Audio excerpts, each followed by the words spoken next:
When you go looking for strength, it's not like a game. This journey doesn't have a real ending. Okay then, hope you're ready to begin. If you want to start off on the right foot in this city, hit the streets. Yeah, every day I do this, never fear losing. And when I get up in the game, y'all be improving. A real problem, but I solve them all face proof. And if you think I'm going forward, then you talking fool. Yeah, y'all wanna win, let me spin, boy. All done inside, I'm super fly like I'm hanging off the rim, boy. I've been winning for my kinfolk, and I put on for my city from the intro. Fight!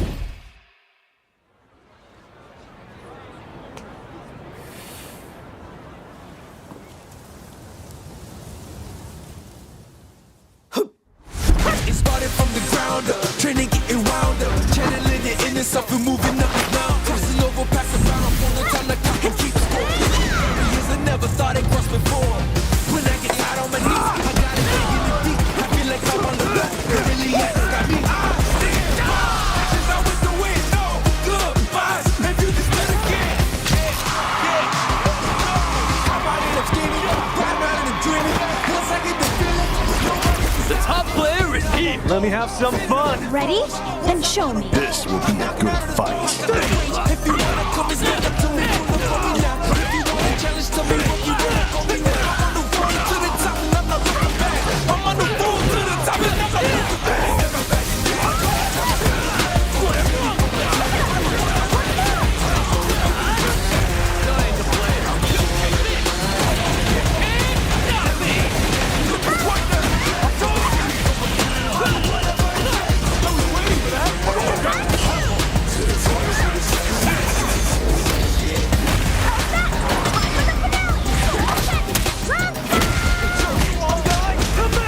This is our destiny. My secret art, Street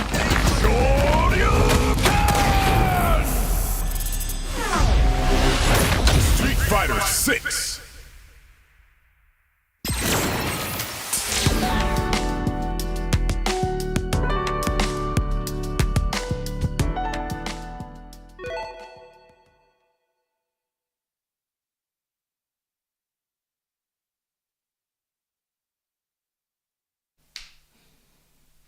Okay, everybody, and welcome back to another week of sets here on Capcom Fighters, the Tuesday show where we exclusively bring you two players from different parts of the world to play in this exhibition. And we have interviews, the pre-match interview and the post-match interview on both sides of the show. I'm going to be your host once again tonight, Jammers, and alongside me, we're going to be introducing him. One of us is actually taking a vacation. He's taking a vacation, and he just said, Jammers, I've had enough of you. Over, I've had enough of you. And that's it. We're done. But as you can see, right now I've got Street Fighter 6. We're homing in on it. Less than 2 months away. And I want to talk about it with my compadre, my co-host. When he comes up here, he will be here shortly. Yo, what's up? There he is. Good to be here, brother. Talk to me. How you feeling tonight? I'm feeling good. Obviously, we're missing Viggy. We're missing our brother. He's missing us. He's missing us. Probably more so that way, actually. Now that you say it. But he's taking a well-deserved vacation, and that would do good for all of us before Street Fighter 6, but some of us can't really do that, so we'll, have to roll with the punches. Listen, some of us have to be rigorous and be on the ground, other of us. And you know what? Veggy's playing it very smart. He's doing the family holiday now, so he gets the cash in the favor come June 2nd. But we'll talk about June 2nd very shortly. Family man tech. You know what? We'll talk about Street Fighter 6, but we'll do it momentarily. But we still got to keep with Street Fighter 5. Richard, roll the fight card so the people know what is going on tonight. Ladies and gentlemen, we bring you another UK exhibition. Yes, we have another young prospect in the scene with Zion Woods. He actually made a top 16 in a CPT. I think it was last year, maybe the year before that. Something that not 22. many people can have in their name or in their resume when it comes to fighting games. And then, of course, we have his opponent. He is a solid Ken player. He actually produces some underrated content, I gotta say, in FGC, and that is going to be by Rush G. We're going to be talking to these guys momentarily. They are in the green room waiting. So, before I ask you about how you feel about this exhibition tonight, because these guys are waiting, I want to give you guys the run of show. The time zones have changed, and I'm the worst at time zones. I'm just going to put it out there, but the times are on your screen right now. we are going back to PDT, Pacific Daytime, and BST, British Summertime. I don't know why they do that. I might actually have to look this up and learn some time zones properly. But yes, right now we are doing the Street Fighter news, recapping some things, covering some stuff, and I'm going to tell you there's an open beta on 2nd of June. I probably should have said that out loud, but I'm going to do it anyway. And then, of course, after that, we are going to have the players interview, which our guys are there right now waiting for us before we bring them in. I'm going to talk to them. And then, of course, at the top of the hour, we are going to have the exhibition itself, the first to 10 between Rush G and Zion Woods. So if you don't want to sit here for the preamble, if you don't want to hear this this chitter chatter, just please leave and then come back in about 40 minutes or so, and you guys will be ready for some action there. So, of course, Ovaha, Zion Woods, and Rush G. Full credit to you, by the way, because you reached out to both of them and you set this one up. Why did you want these guys specifically? Well, I was thinking about UK players we haven't had on the show, and they obviously popped into my mind. Recently, I actually had the pleasure of playing against Rush G on one of the Street Fighter 6 betas, so he came into my mind because of that, and I remembered he played Ken in the beta, and he plays Ken in Street Fighter 5, and I like his content. He's very like an analytical mind. He likes to make some nicely digestible content on YouTube, for example. So I really like that approach to the whole fighting game content on YouTube. Make it like not necessarily only just match replays, but like little tidbits about tech and some observations inside the game that a lot of people might just not notice. And obviously I reached out to Zion as well, because he's been doing pretty good in the tournament scene, or 13th at the CPT 22 for the UK Ireland. So obviously, and he plays a very strong character, and he's a highly entertaining player as well. So yeah. All right, interesting. Well, yeah, no, much appreciated for that, because like we said, we will be getting these guys in to talk to us before they actually exchange blows in that first to 10. But first off, we got a recap something that happened over the weekend. I wore this jumper for a special occasion. Something did happen over the weekend. It was Evolution Japan 2023.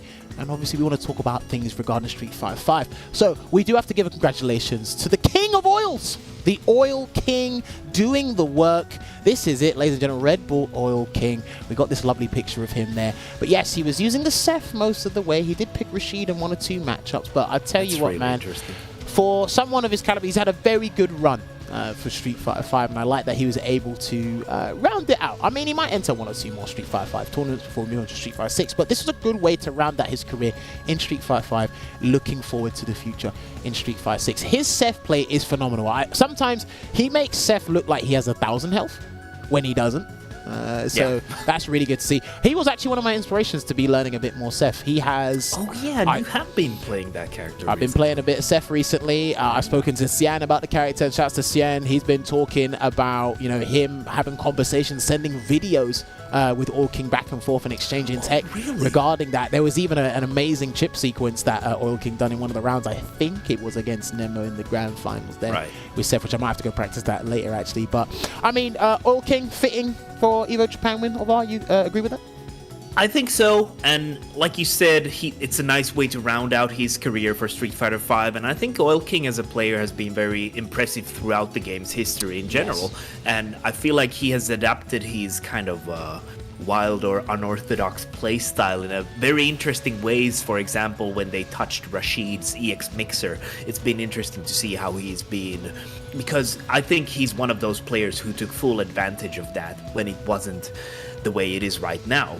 So that's one observation I've made from his game, for example. But like you said, his Seth is phenomenal. And, as a spectator of the game, Seth is a very entertaining character to watch as well. So. 100%. Yeah. 100%. And I tell you what, it's amazing. Again, we got shouts to Nemo, Machabo. I think Tokido was there as well. I think Tokido didn't make the top 8, but there was tons of players there where Nemo took Gil to grand finals. He picked the Yuri, but he was just having much more fun with the Gil. We had some crazy diversity of characters once again. It just shows you the position of the game, because Street Fighter 5 is actually in a very good position now in terms of being, in terms of just playing the game in general. So it's great to see. But also just want to give a shout out to a few international players who flew out to play at EVO Japan as well. Filipino Man 17th, for example. DCQ 17th as well. Chris CCH. Zen was there as well too. Shout out to Yeah, Zen. Zen was there. I was gonna mention Zen as well. Placed 9th, and it's like super impressive back-to-back from EVO Japan and Capcom Cup finals. Like, what a run! Like, that's always gonna be probably the thing that people will remember Zen from. So, you know, only can go upwards from here. Speaking but of, also like Punk and Just a Kid. Yeah. Lots of good players. Listen, and not only do you go to Japan for the event, but you go to Japan and have a good time. It's a great tourist attraction country, because I've been there. The last time I was there was in 2016. Damn, it's actually been so long. It's going to be nearly 10 years if I don't go there anytime soon. But yeah, if you ever have a chance to go to Japan just for a holiday, I recommend you do go. For food alone. Right, just for food alone. Keep it between us. They've got some scrumptious food. Honestly, and the sightseeing would be. I would love to see that someday. You got to be careful. Someday I will. You got to be careful about what time of year you go there, because it can be ram-packed in certain places because they do advertise. That's true. The spring, for example, with all the cherry blossom. Yeah. Speaking of going up and up, we talk about EVO. Let us not forget, I don't think I mentioned this last week or last show that we were on, but I'll mention it this time round. EVO have announced their lineup. Street Fighter 6 will be there, along with Ultimate Marvel's Capcom 3. It is a Capcom title, Gotta love it. so we can talk about it here. But yes, ladies and gentlemen, you can still get signed up if you are considering going to EVO this year. I will tell you this now.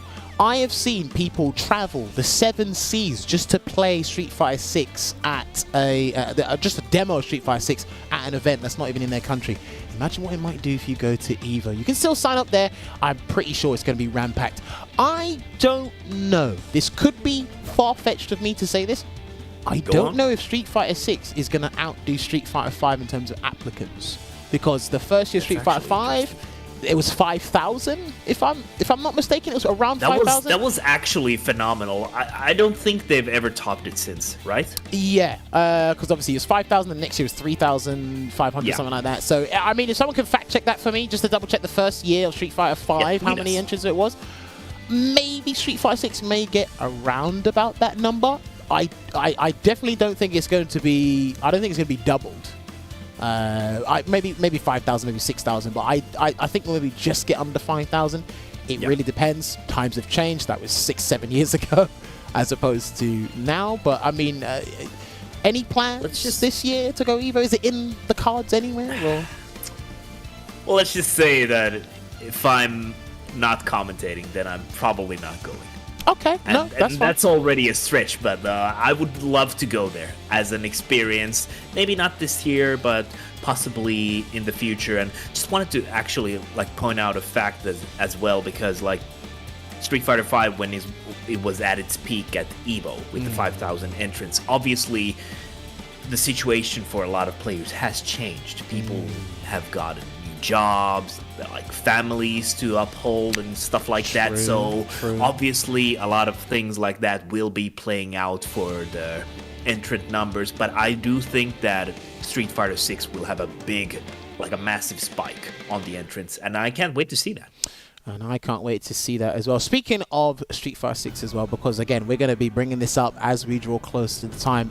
Down there, we can bring up the page very shortly, but guys, I know you use your mobile phones. I know you got Street Fighter Duel on there, but also I need you to get TikTok on there, right? Because I know the guys that have been putting in countless hours to make sure they produce some good content for Street Fighter on the official Street Fighter TikTok page. I'm not sure we can actually put that on screen to show you guys, but there's some amazing stuff there. So if you open up your phones, go on the TikTok, hit Street Fighter on the search bar, and follow these guys. You're going to be seeing some content on there now up until the day of release. Heck, even after the game has released, there's going to be amazing content there as well. There was also something I wanted to show as well, just to remind people, but I don't know if we can get that up either. It is actually the Street Fighter 6 website, how well it's been put together, as well as how much information you actually see on that website. You might just have to hit Street Fighter 6 on the Google search bar and then hit the first link there, because there's actually quite a bit of stuff there. The artwork's up there. It tells you about the mechanics. It actually tells you, it has a graphic that explains training mode pretty damn well on there. So, I mean, I'd love to. That's really nice, because I feel like training mode as a concept for a lot of people who might be familiar with, different kinds of games in general. I feel like we don't really think about it as a weird concept, but like a lot of games don't really have that kind of an environment where there's so many peripherals and like settings which you can just adjust, and that's why people say in general that like you're playing training mode, because it's a different kind of a beast. Hey, there is the website. Fantastic. So yeah, hit Street Fighter 6 in the search bar. It should take you here. It should tell you the date of the games coming out, the platforms. You can follow on Twitter. All the information's here, right? And then you can even head over to the characters. It's got some really good artwork for the characters. And just have a perusal of this, man. It's really good how they put this together. And I'm not going to say it's going to satiate your hunger for the game, because I think each waking day people are not getting their daily dosage of Street Fighter 6. I'm pretty sure maybe one more developer match. Fingers crossed we get one more developers match or something before the game. I was just gonna comment. Yeah, I was just gonna comment on the fact that I have been watching those developer matches religiously. Yeah, I mean, there's a lot of good information that we can harvest from those videos. Let's just say that. Do you know what's crazy? Look, they're not pro players, but just by watching them play, they get the creative juices flowing. And you're just like, oh, you can probably do this. Maybe Drive Impact can counter that. Maybe Drive Rush can work here. And I think, do you know what's funny? It's people when they're trying to guess the normal. That's the best part. It's like, oh, is that stand up? I think that's actually been fun to kind of see, especially with characters like Cammy, for example. There was some speculation about certain normals, and like I just realized that, wait, like she has different normals in Street Fighter 4 and Street Fighter 5, so people didn't realize her standing roundhouse, for example, because it's the same as it was in Street Fighter 4, and it's different in Street Fighter 5. That was because obviously Street Fighter 5, for those who don't know, they removed proximity normals. Long story short, there were normals you had from a mid-range far distance, and as opposed to up close. That's basically what proximity normals were. I don't think there's any proximity normals in 6. No, I think it's all target combos and normals, right? I think it's just okay. So that's it. So people, like you said, people might have forgotten what Cammy's stand roundhouse actually looked like. I suppose it was a damn good button. It was a damn good and button. Obviously the engine is different, so people don't see everything clearly. Like, oh, it's exactly the same, for example. So I think it's really interesting to see how people, like, especially like you said, when the developer matches have been released in the social media, people have been theory crafting about all of that on Twitter. It has been really enjoyable to read and speculate as well. Yeah, enjoyable to read, speculate, all kinds of things there. Now, we must be moving along swimmingly. So I did actually I got a cutout paper. It's technically a cue card, but I want to give a special shout out to a guest we have here. You actually can't see him. He's in the back. He's actually helping out the production team. So shout outs to Lenny, because not many people do this these days. He's on work experience. He's actually being showed the ropes regarding how things work behind the scenes for not just esports, but just production for just like, TV and stuff in general. So shout out to Lenny for joining us. He's actually helping it out. He probably actually might take Richard's job, because Richard sometimes doesn't actually stay on cue. So Lenny, keep up the work. I love you, man. But anyway, good job.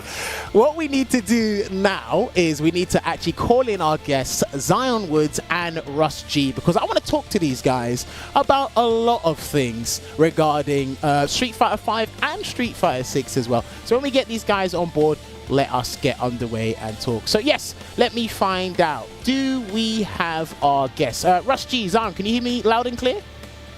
Yep.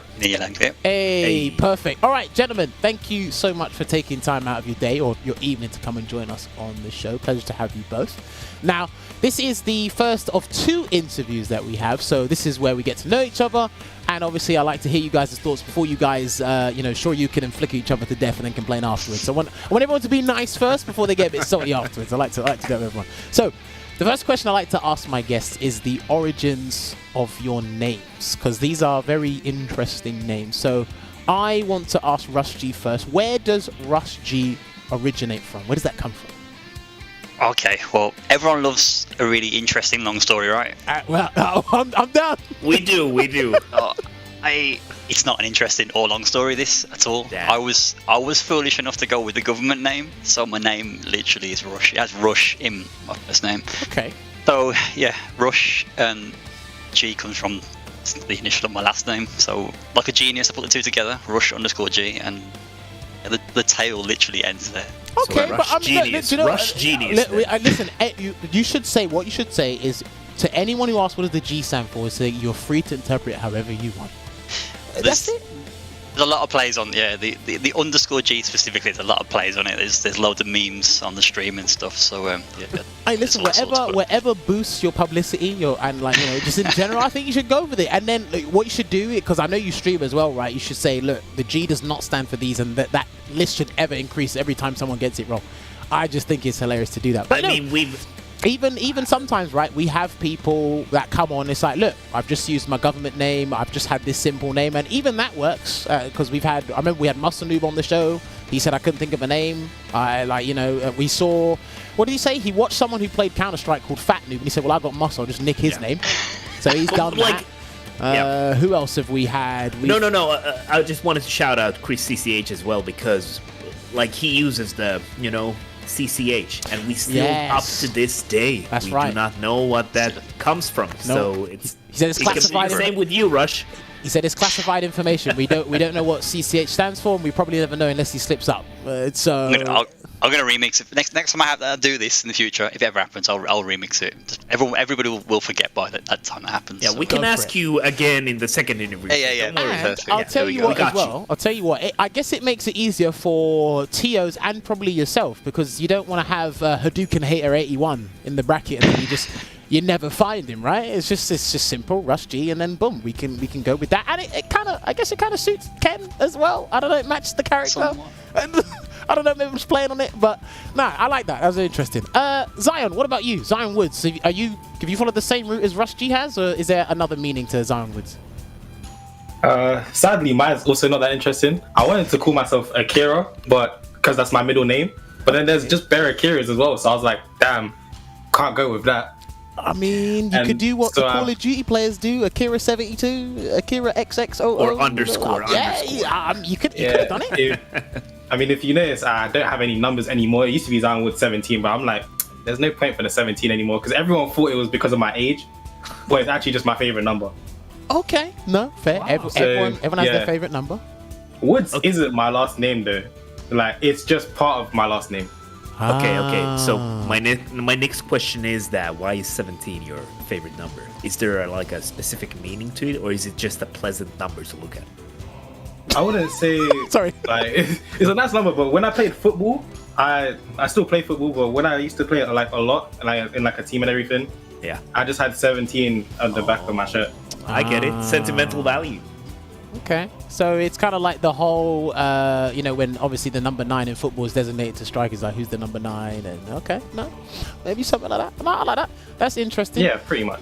No, do you know what? Sometimes your origin story to your name doesn't have to be complex, right? It can be interesting, and sometimes you have better names or simpler names than people who have this long-ass 200-page essay origin story that makes absolutely no sense. So I like that you guys played it safe. Now, speaking of which, moving on to the next thing I wanted to ask you. So you guys have had, at least in my eyes, for the both of you, you guys have had a very interesting journey in a positive way for Street Fighter V. Is it safe to assume Street Fighter V was your first fighting game seriously? Rusty, let's go with you first. Yeah, I mean, I've played fighting games my entire life, but all games I played prior to 5, I just knew how to do combos. I was that guy jumping heavy kick and sweep. That's about as advanced as it got, I'll be honest. So 5 is the first game I've taken seriously. Okay. What made you want to take it seriously? Was it because you figured out there was a community involved, or did something else about the game appeal to you at the time? I think the driver for it was so Electronic Dojo. I wasn't aware of them at the time, but a good friend of mine knew them, and I didn't even know this friend of mine played fighting games. So we started playing fighting games together, and I got introduced to Electronic Dojo. They're the guys that run VSF and stuff, and I didn't know there was this online environment. This offline environment where people got together, played fighting games, and I was just like, wow, like this happens. This is mad. And so there was a local to where I live. A friend of mine started like a small local scene. Okay. And there I just got to know the ED guys, and it just snowballed from then. I started making videos on YouTube, and where I am now. Okay. Well, we'll definitely get onto the YouTube thing in a second. And it's interesting. It's interesting that you mentioned your friend. You didn't know your friend playing fighting games. Trust me. There's some things that even the people in your closest circles you don't want to know. I'll tell you something very funny. There is a woman I've known for quite a long time, and she sees me leave the country, but she thinks I'm a salesman. I said, we'll just go with that. Like, we'll just go with that. I'm not selling anything, but like we'll go with that. But no, Alvar, you wanted to say something real quick? Yeah, I actually wanted to ask Rush about now that you've taken your like kind of first fighting game seriously. Is there like a concept or a thing that has been the most hard thing to learn for you on your Street Fighter V career? I think it's the content creation. I think content creation is, I think that's actually very demanding. It's stay consistent. Don't I know? That's actually super interesting because a lot of people just,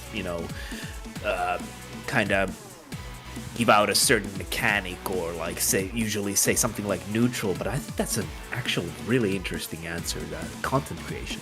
Yeah, it's usually that. Let's hold the content creation thing real quick because I want to get back onto that. Zion, what about you? Is Street Fighter 5 your first game, or you played fighting games before this? Nah, I haven't really played fighting games before this. I play a lot of games though. Like, I play all types of games. I used to play FIFA. I used to play Call of Duty with my friends. Sound just like me when I was younger. Fortnite. Oh, I did play that. Don't worry, I stay clear away from that game. I definitely stay clear from that. I play games like For Honor, if you know what that game is. Like I've really enjoyed games, and I've been really good at them. And then I played Street Fighter 5 because if you've heard it before, like my dad plays the game as well because that's what he grew up on. Okay. And then he beat me. He beat me like 27 times in a row before I got a game, and I'm like, this is never happening again. So I bought the game, and then now I'm here.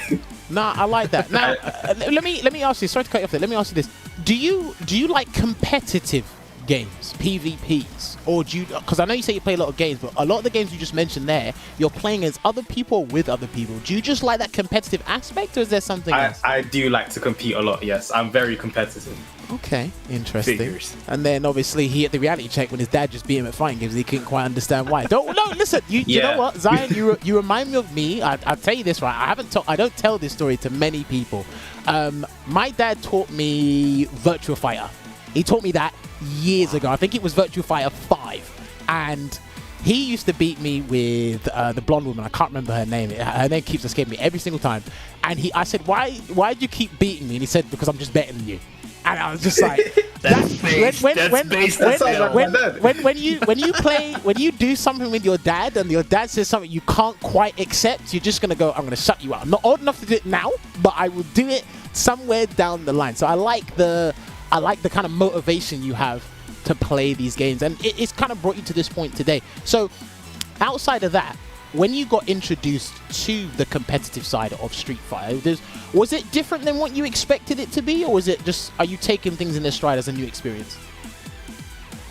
I wouldn't say it was different because when I first bought the game, I watched a lot of like Street Fighter. Like I watched Punk a lot. Okay. And I saw him play, and I was like, damn, this guy's kind of cool. Like he plays the game really cool. So I was like, I want to try to do that. So that's why I didn't actually start off playing Ed. I played Ibuki first. Ibuki? Yeah, I like making people guess. I like making people guess. Yeah, okay. Figures. All right. No, we're delving into the heart of the matter because you're a youngin'. All right. Why do you like people guessing? What is it about the guessing element that you like? Because seeing people guess wrong, it just means I've outsmarted you. Like, wait, hold on. Is it really outsmarting if both of you have a 50-50 chance? I think those are pretty good odds if you ask me. That's the thing though, I don't think a lot of mix-ups are 50-50, but some, like Ibuki, she doesn't have 50-50. Like there's a lot of different options to pick. Okay.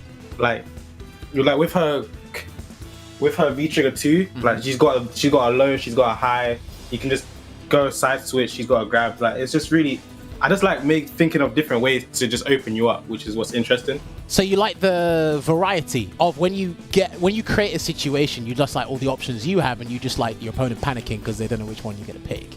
Exactly. Okay, I mean, but sometimes I think you've been smack banging a 50-50, you're like left or right, up or down, grab or strike, and yeah. And what happens? So what happens when you're on the receiving end? Do you like it then? You must like it, surely. It's a bit fair. I play Ed. I got a 1-button DP. What are you talking about? I mean, even then, you're still guessing to commit to that decision, and when you guess wrong, don't you like that feeling? I do. I just think I get outplayed. Really? Every time? No, but do you know what? It's interesting that you class it as being outplayed when you both have the same odds. It's not necessarily outplayed, but it's just like I just like reading people. Like, you've had a good read on me. You've read the read. Like, I respect like you getting that right, and I respect me getting it right as well. Right. Okay. So why have you not played a grappler then? You literally sound like you want to play a grappler, but you haven't. Yeah. Yeah. The thing is, I don't like grapplers. But you like guessing. Why? I probably would have. I would if I played this game at the start, because I only played in. What's it now? We're in 2020. I played in August 2020.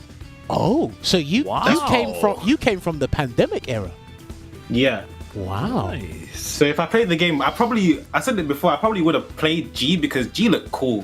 I'm not gonna lie, G just looks really interesting and stuff. Yeah, But after I just found like characters I liked, so I never touched G.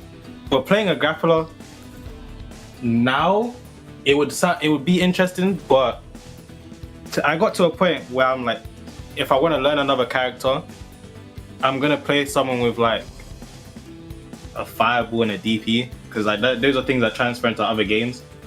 Because I like being able to anti-air, and even though I play Ed, which is funny. It's very so funny. I like being able to do all those things. Okay. And a grappler is just, you gotta take guesses. I like having the fundamental aspects of the game.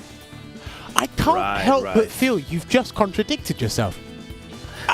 A bit, but I don't know. a bit, but my logic makes sense to me. That's fine. That's fine.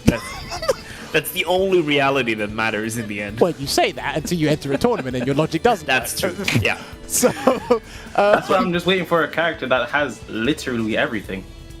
I mean, he's in the game, is he not? He hasn't got a command grab, but he's in the game.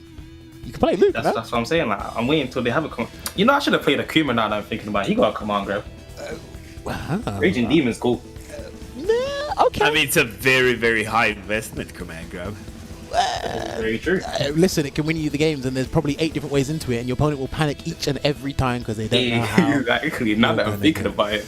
Oh man, that's brilliant. All right, let me go back to Rush, because it's something I have always wanted to ask Rush. Rush, what was your main incentive to produce YouTube content? Because coming into YouTube, it's a commitment now. It wasn't a commitment back probably 10 years ago or so. But one of the biggest things about it is being consistent. And I think the content that you produce is it's got a very interesting perspective of being consistent. So what was the initial motivation to get you into YouTube content?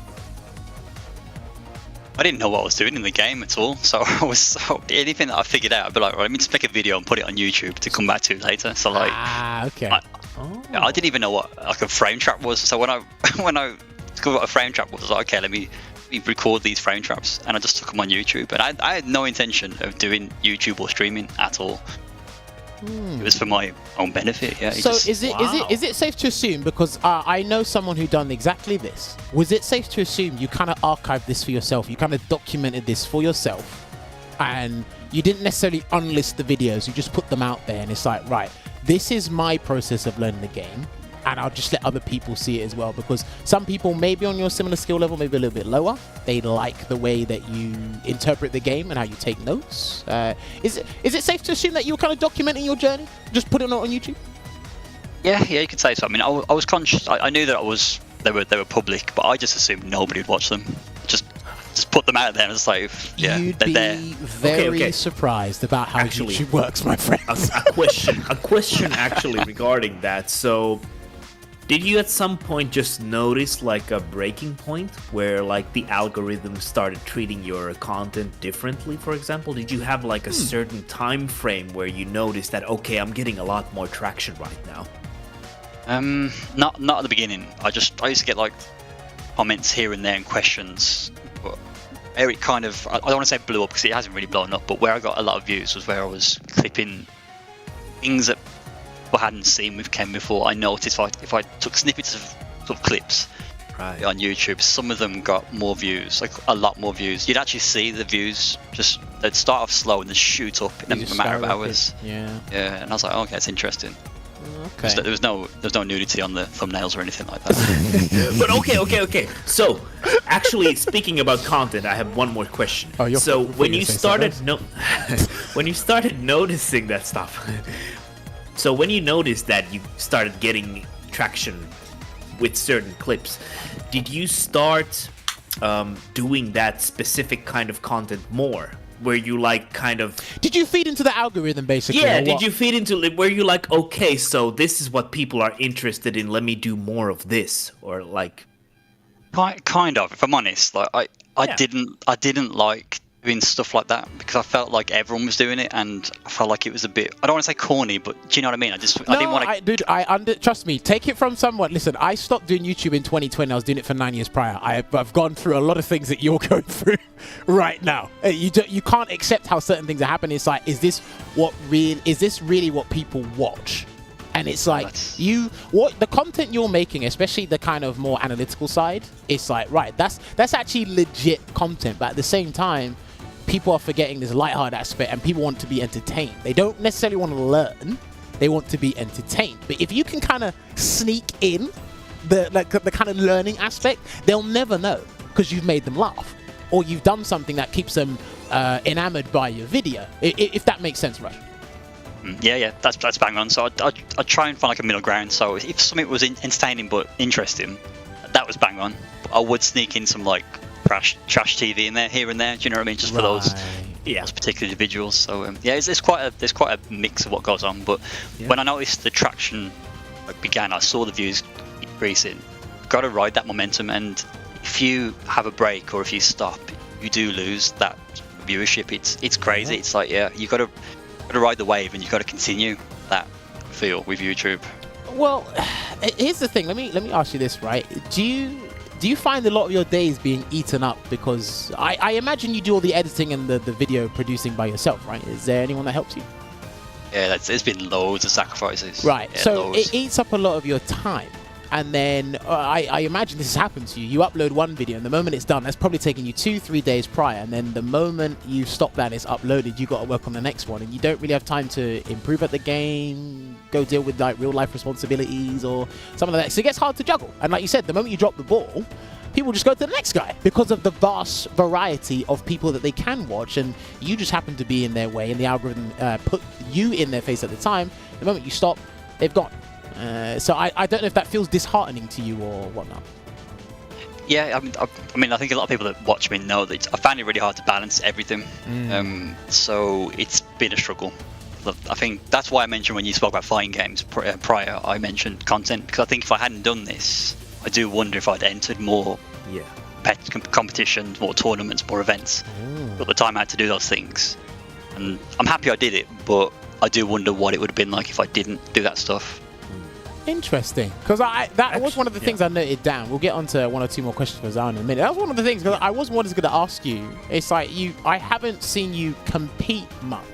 You've been playing, but you don't compete. Now, I didn't know it was because real life occupation or something else, but now that you've kind of basically explained it, it's like it's content and how much it is. Have you ever considered doing what a lot of the pro players do? Just maybe stream their tournament run, make it something funny, or go to an event and record behind the scenes or whatever, or ask people some cheesy questions about, do you think Ken would be great with banana hair in Street Fighter 6? And then, I don't know, have you ever considered doing that? Because it allows you to balance the competing side with the content creation, or are you more of a person that likes to laser focus on one thing? The thing with everything I've just said, I do like playing the game. That's one thing I've been passionate about is just like trying to see how far I can push Ken in the direction that I want to take him in the game. If that even makes any sense. No, it makes perfect sense. Don't worry. So I've still been playing the game actively and just doing my thing. So the main reason why I didn't enter many events is I just couldn't fit it in. So like on the weekends I have my kids, and that's the main reason why I didn't enter any salt mines on the Sundays. Right. Yeah, I used to enter Cross Moon used to run the online local. It doesn't run anymore now, and that used to be like a Saturday afternoon. That was okay for me. I could fit that in around like life and stuff. But I mean Senza as well. Senza runs new challenger events on Friday, and Friday, I mean literally as I finish work, event pretty much starts, and the kids are here, and it's difficult to juggle all this pretty much. So I really wanted to enter the World Warrior. I thought to myself, it's, you know, I'm at a level where I feel like I can compete somewhat. I really want to enter them, and I couldn't make many of them. So unfortunately, I was a bit gutted about that.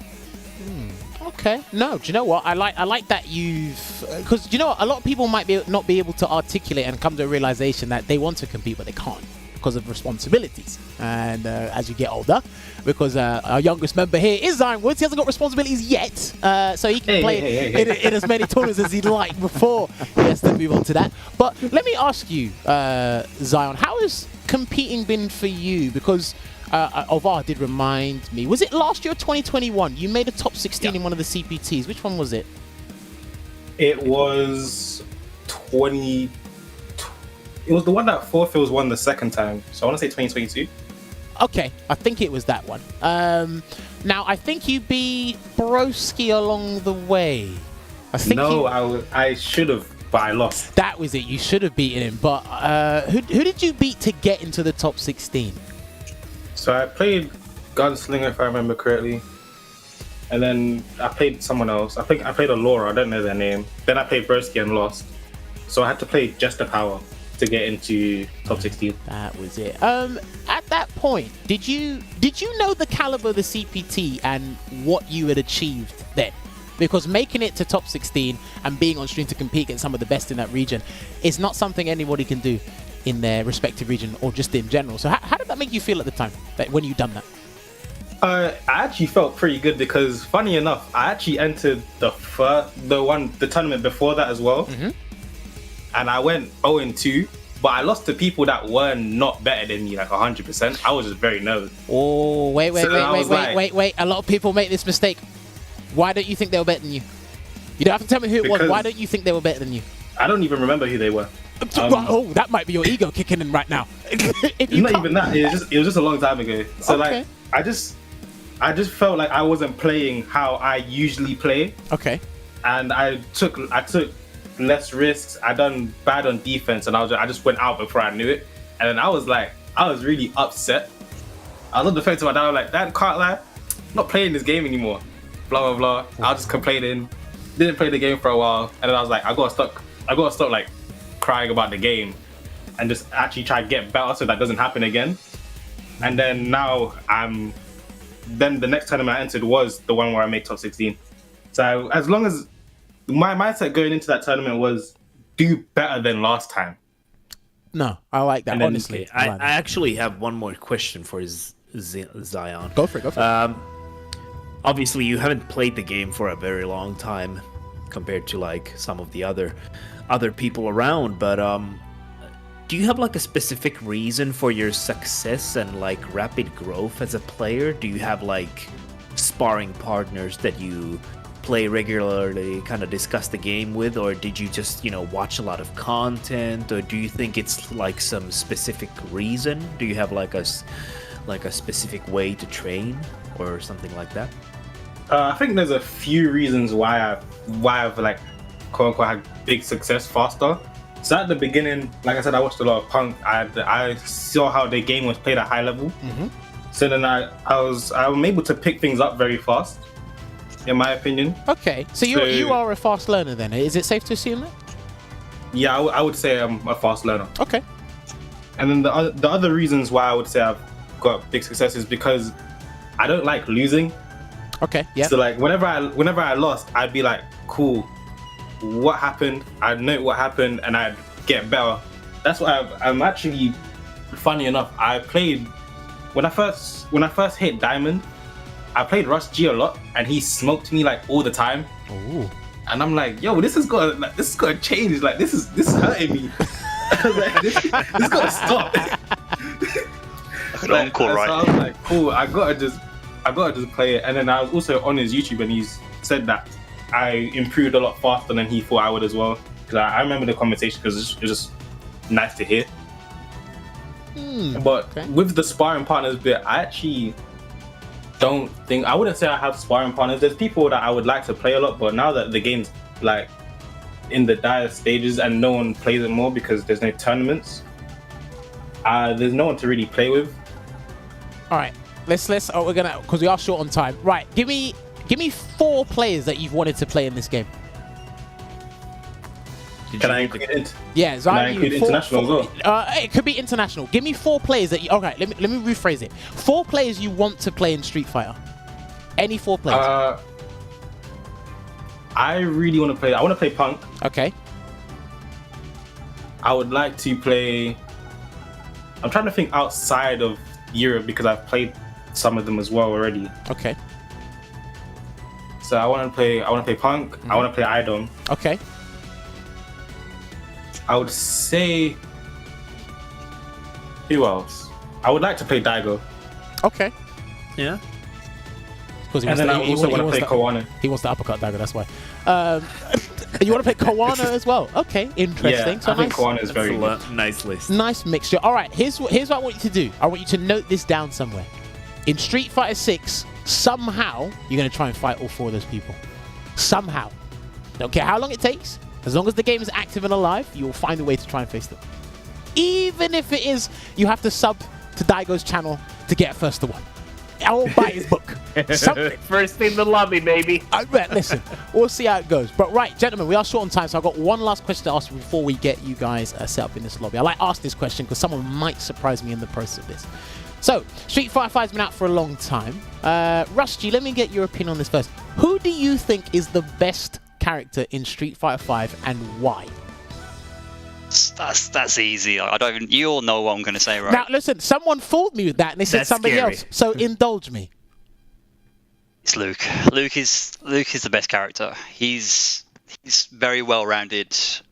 He has a good matchup spread, tool set, good damage, good corner carry, good V triggers, good V skills.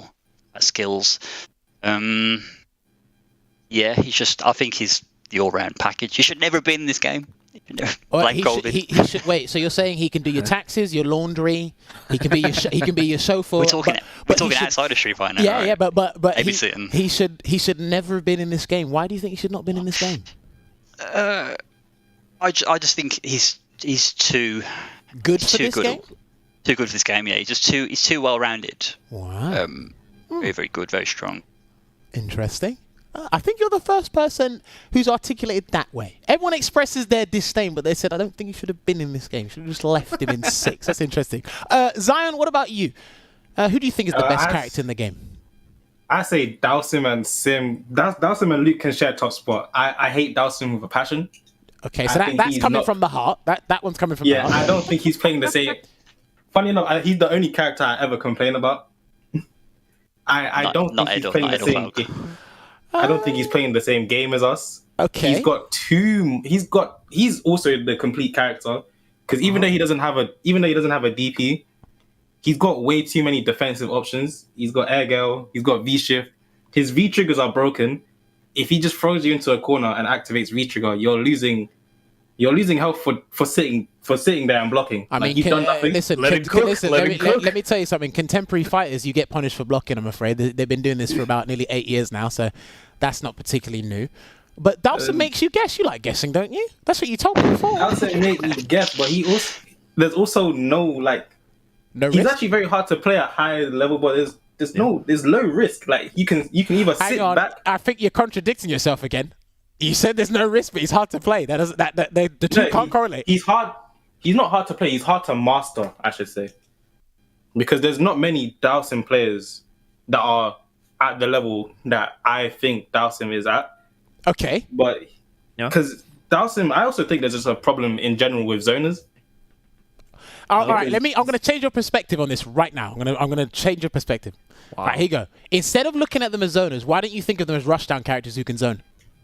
That's what I was about to say. I'm like, all zoners are rushdown that can. They're all rushdown characters, so like it makes no sense. I mean, I think it makes perfect sense. It's a fighting game. They're not supposed to make sense. No, you're supposed to rush you down. You're supposed to have a weakness. Okay, so let me ask you this: does Ed make sense? No, he does not actually. No. So can I answer that?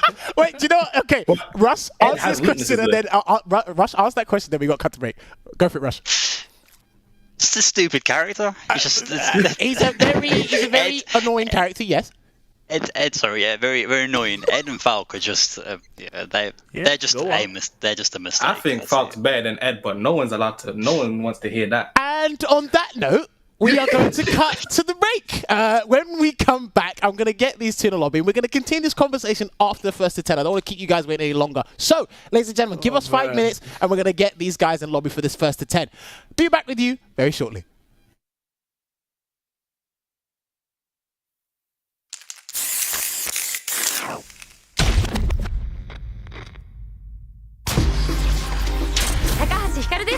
よろしくお願いします。さあどっちが勝つんでしょうか。心理戦にも注目していきたいです。いいのが入りましたね今。いいよいいよ。いやー頑張れ。なんかこっちが緊張する。いやーここ気が抜けないですね。でかい SA 技。おおしっかり倒しきりましたね。どっちが勝つのこれ。いやもう頑張って。うわこれは痛い。いいんじゃないですかこれ。いけそうですよ。この場面でいい感じに溜まっております。ゲージがなんかもうすごいことになってるよ。うわ決まっちゃいましたね。最高の試合でした。いやもう2人とも天才すぎ。お疲れ。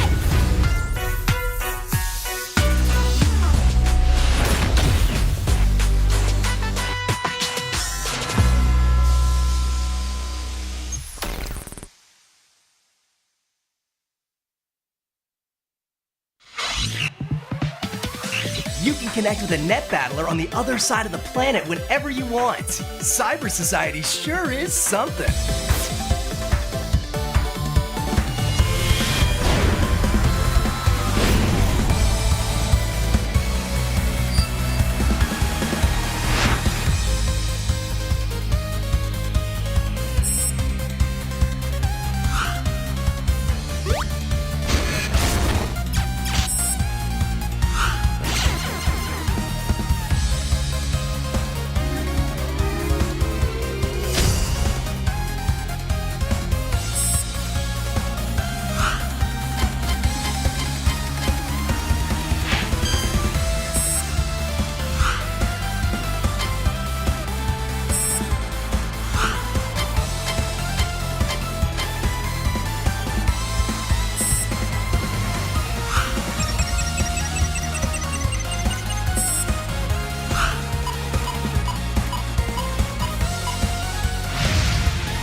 All right, everyone, and welcome back to tonight's episode of Sets featuring Rush G and Zion Woods. If you are just joining us now, then don't worry. Buckle your seatbelts, fasten in. I hope you have your snacks and drinks ready because the first to 10 is about to get underway.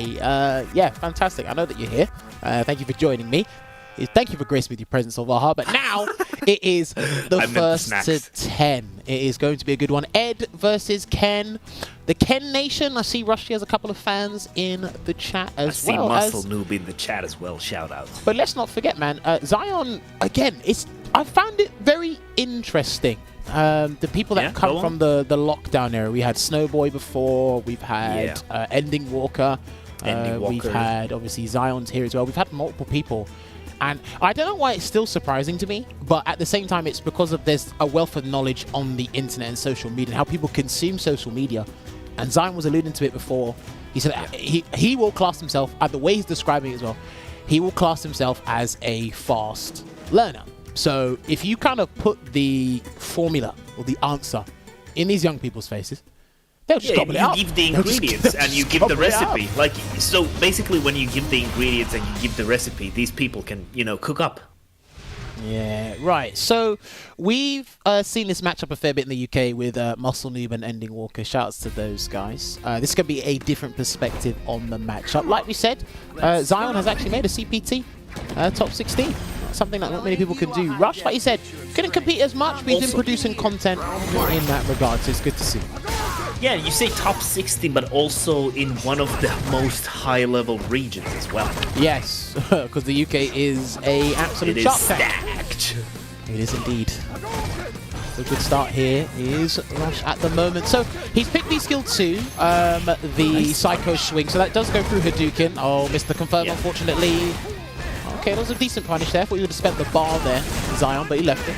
Gets a throw though. Also noticed that Rush G already kind of showing that he can punish the flicker on whiff, which is really important because obviously it's such a strong tool on block, so you need to be able to see if it's gonna whiff or not. Now, there's probably going to be, nice counter hit confirm off of the delayed jab, there's probably going to be 1 or 2 combos that Rush does with Ken that you probably rarely see or haven't seen before. I've seen him actually come up with some really cool follow-ups or extensions with Ken, mainly in V-Trigger, actually. And he said it before, he documents his process of how he learns things. So, look at that. Wow, okay, that was such a sick DP, but also I want to say that Rush has been utilizing that target combo in a very, very highly efficient way already. Like, it just shows that it's like a big part of his game. Clearly. It is indeed. We're waiting for Zion to rev the engine very shortly. Is he going to activate? He will. I'll play with the this is the engine.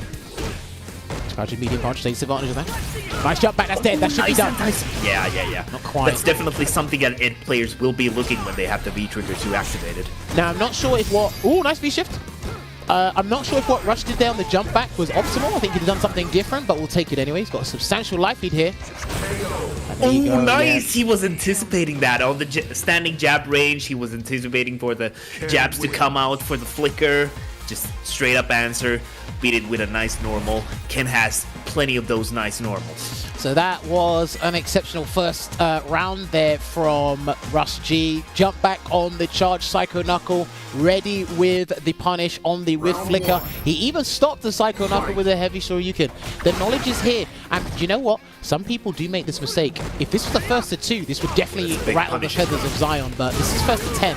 So we'll see how this goes in the long run. That was pretty optimal. DP. Oh, he done it again! And once again, the DP. He heard me. The DP. Nah, he heard me. You gotta defeat the Shoryuken. Okay, so it looks like Zion's gonna have to space himself and do the non-charge version of Psycho Knuckle. So he can't keep committing to it. He's gotta bait him. And one thing that obviously makes Ken such a strong character is that he gets OP after every DP. So it definitely sets him out as one of the strongest characters and probably the strongest Shoto in the game right now. He's trapped in the corner right now. There's gonna be pressure. Sure, you get the breakout and the side swap, and he's gonna go. Yeah, told you. All right, I don't see people doing that. That's so good. I don't see people doing that. That looked pretty expensive, but he splurged the meat and he got extra damage, and he still got the exact same OP situation. But sometimes, even if it costs a lot, you're getting into the best position this character can have, because Ken thrives in the corner. He's done that. The 3 times he's attempted it, he's been 3 for 3. So this is really good from Rush. Exceptional. Nice answer. Back throw will do the trick here. And he goes for forward throw instead. So rough in the corner here. Oh, and he got baited. Nice patience from Rush G. He's gonna take that second game pretty fast.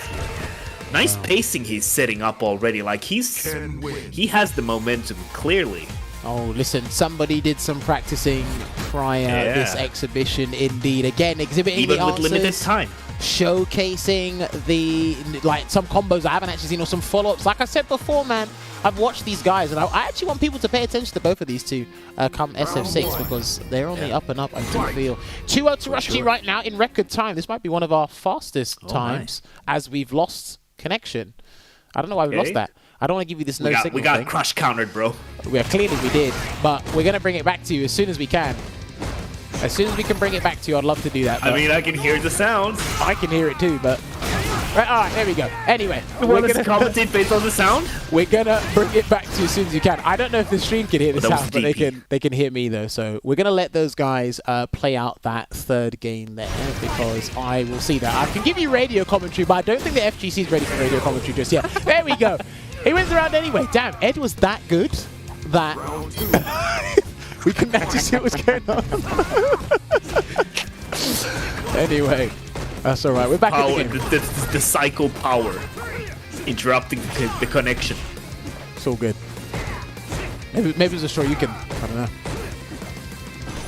Charges up. See, he wasn't ready. He'll get it. He'll be consistent with it, but he won't get it every single time because, again, that does not necessarily play on your reactions. That requires you to focus a fair amount. Yeah, but there's some things that Ed has that tests the reactions of the players, like loaded up V skill 1, for example, that's charged up standing fierce. A lot of those things are like you can answer them consistently, but you can't do that every time necessarily. All right, now he's trapped in the corner and a walk-up throw. He built that. He conditioned Rush to sit there because of the flicker pressure. Another throw will do it. He's waiting, and he knew it. He thought that he was waiting for a Shoryuken, so he took advantage of that and went for the crouch medium punch instead.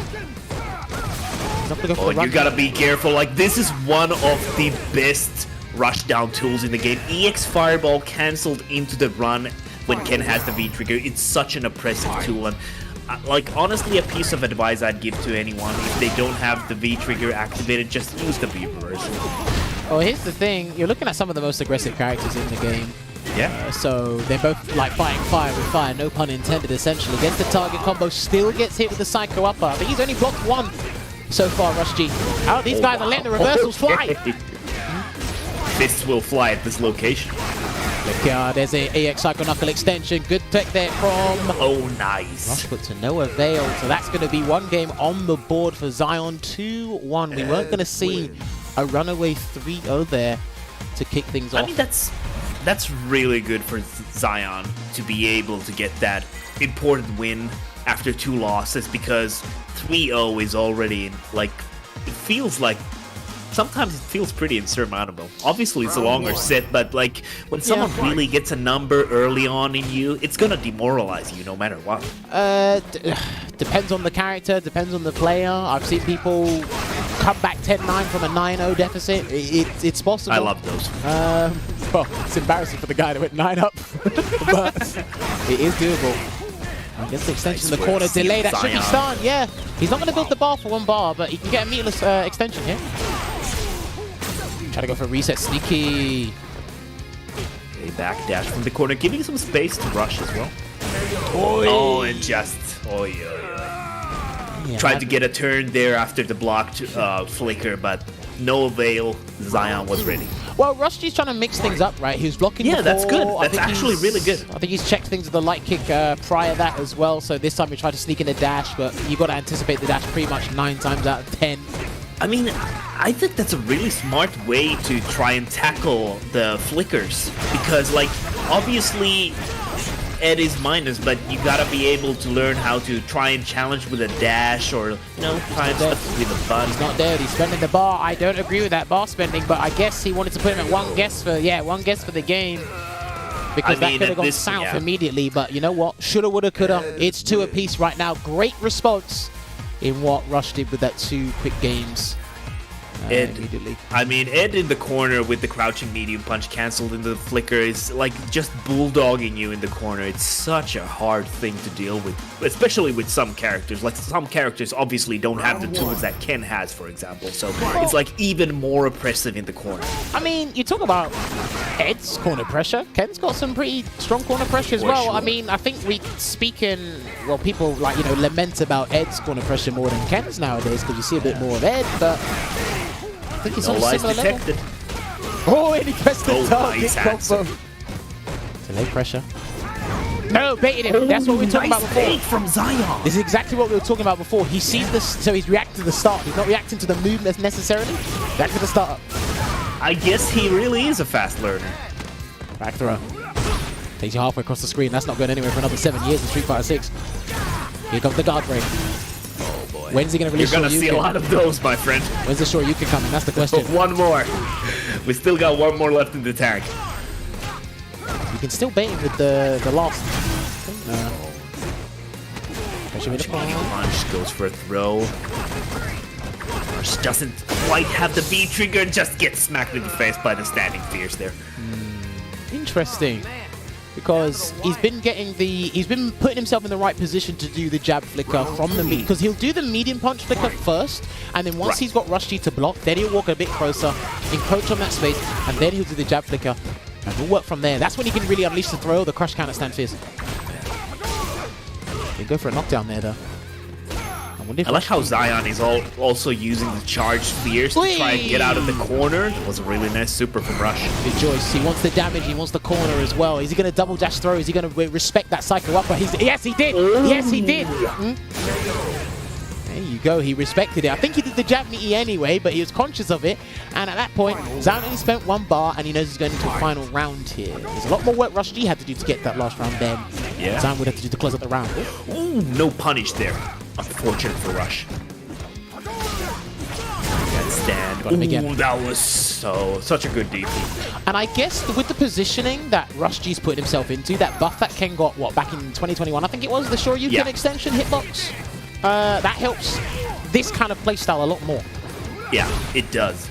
There were a lot of Ken players that tried to utilize that stuff before the patch, but after that, they've been thriving. Uh-oh, activate, I'll play with you indeed. Can he sneak in another throw? Oh, he tried. I'll play with you in the No, corner. he missed it. Oh, He no. missed it. Yeah. Oh, he did the hard part. He might lose the game. You are definitely losing the game. You are going to hit with Psycho Barrage.